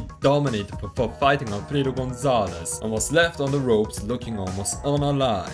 And then later went on to lose to Alfredo. And in the second spar, Sendo threw everything to hit Ippo. However, Ippo dodged every single punch in that spar and showed how much he had improved as a boxer, being able to defend and avoid punches. And after that spar, Sendo was able to defeat Alfredo. But now, Sendo could catch up with Ippo with his punches and began intimidating him. Ippo had an inner monologue where he called Sendo an idiot for throwing non-stop punches at him while he didn't want to accidentally injure Sendo before his fight against Martinez. At that moment, Ippo made the best decision he could make and clung to Sendo to stop him to prevent any harm. Sendo wanted Ippo to let him go, but realized that it was extremely hard to move a giant rock like Ippo and had trouble with it. Ippo wasn't letting go of Sendo and clung to the ground like roots growing out of him. Sendo tried with all his strength to push Ippo away, but he just couldn't do it. He even realized that Ippo must be even stronger now than before his retirement. Ippo shouted at Miyata asking if 3 minutes had passed, which Miyata forgot about and then ended the spar. Then Sendo suddenly had to leave, when neither Ippo nor Sendo got injured and neither of them even landed a punch on one another during the spar. Miyata noted that in the sparring, Sendo had revealed his anti-Martinez strategy. Date and Wally's strategies were to win through wild instinct or sheer willpower, but Sendo's strategy is to land relentless, powerful punches on Martinez without ever taking a break. With every new challenger Martinez has faced, they've peeled back another layer of his true strength, and now it's Sendo's turn to challenge someone supposedly unbeatable and defeat him once and for all. That speech turned Ippo back into a full-on gooner. Sendo rushed to the hospital where his grandmother was in a critical condition. She had only one wish for her beloved Takeshi, to see some grandchildren. Sendo almost wanted to hit her for saying that, but his grandma just pointed at his middle school teacher, which fueled Sendo's will to punch her even further. Sendo said that he already had a fate with the world champion tomorrow and promises grandma that he will steal the title from Martinez. Then we cut to Ricardo's camp. They were discussing whether Martinez really stood a chance against Sendo. Naoki said that in terms of raw power, Sendo was much stronger than Ricardo. They also talked about the time Sendo sparred with Martinez when Ricardo was knocked down by accident, but Ricardo's coach corrected them. It wasn't an accident. Sendo actually did knock Ricardo down. Ricardo had tried to step out of the way just in time, but Sendo managed to barely clip him with his pinky finger no less, and he broke even that. The fact that Sendo would go that far just to land a single touch intrigued Martinez. For the first time he found an opponent not because of tactics or reputation, but because he was genuinely interested. For Ricardo this fight was just fascinating. But for Sendo this was the moment he had waited for his whole life for. This is his chance to prove that he is the strongest man in the world, to prove his grandmother's life and the meaning of it, and to finally beat Martinez himself. And that's it. This is the entire storyline after the anime ended, all the way up to the present day. Right now Sendo's fighting Ricardo Martinez for the world title, and in the future we may finally see Ippo return to the ring. So after finishing this video, the only thing left for you to do is either to continue following the manga or subscribe to my channel for more Hajime no Ippo content. I'm the Reading Crow and thanks for watching.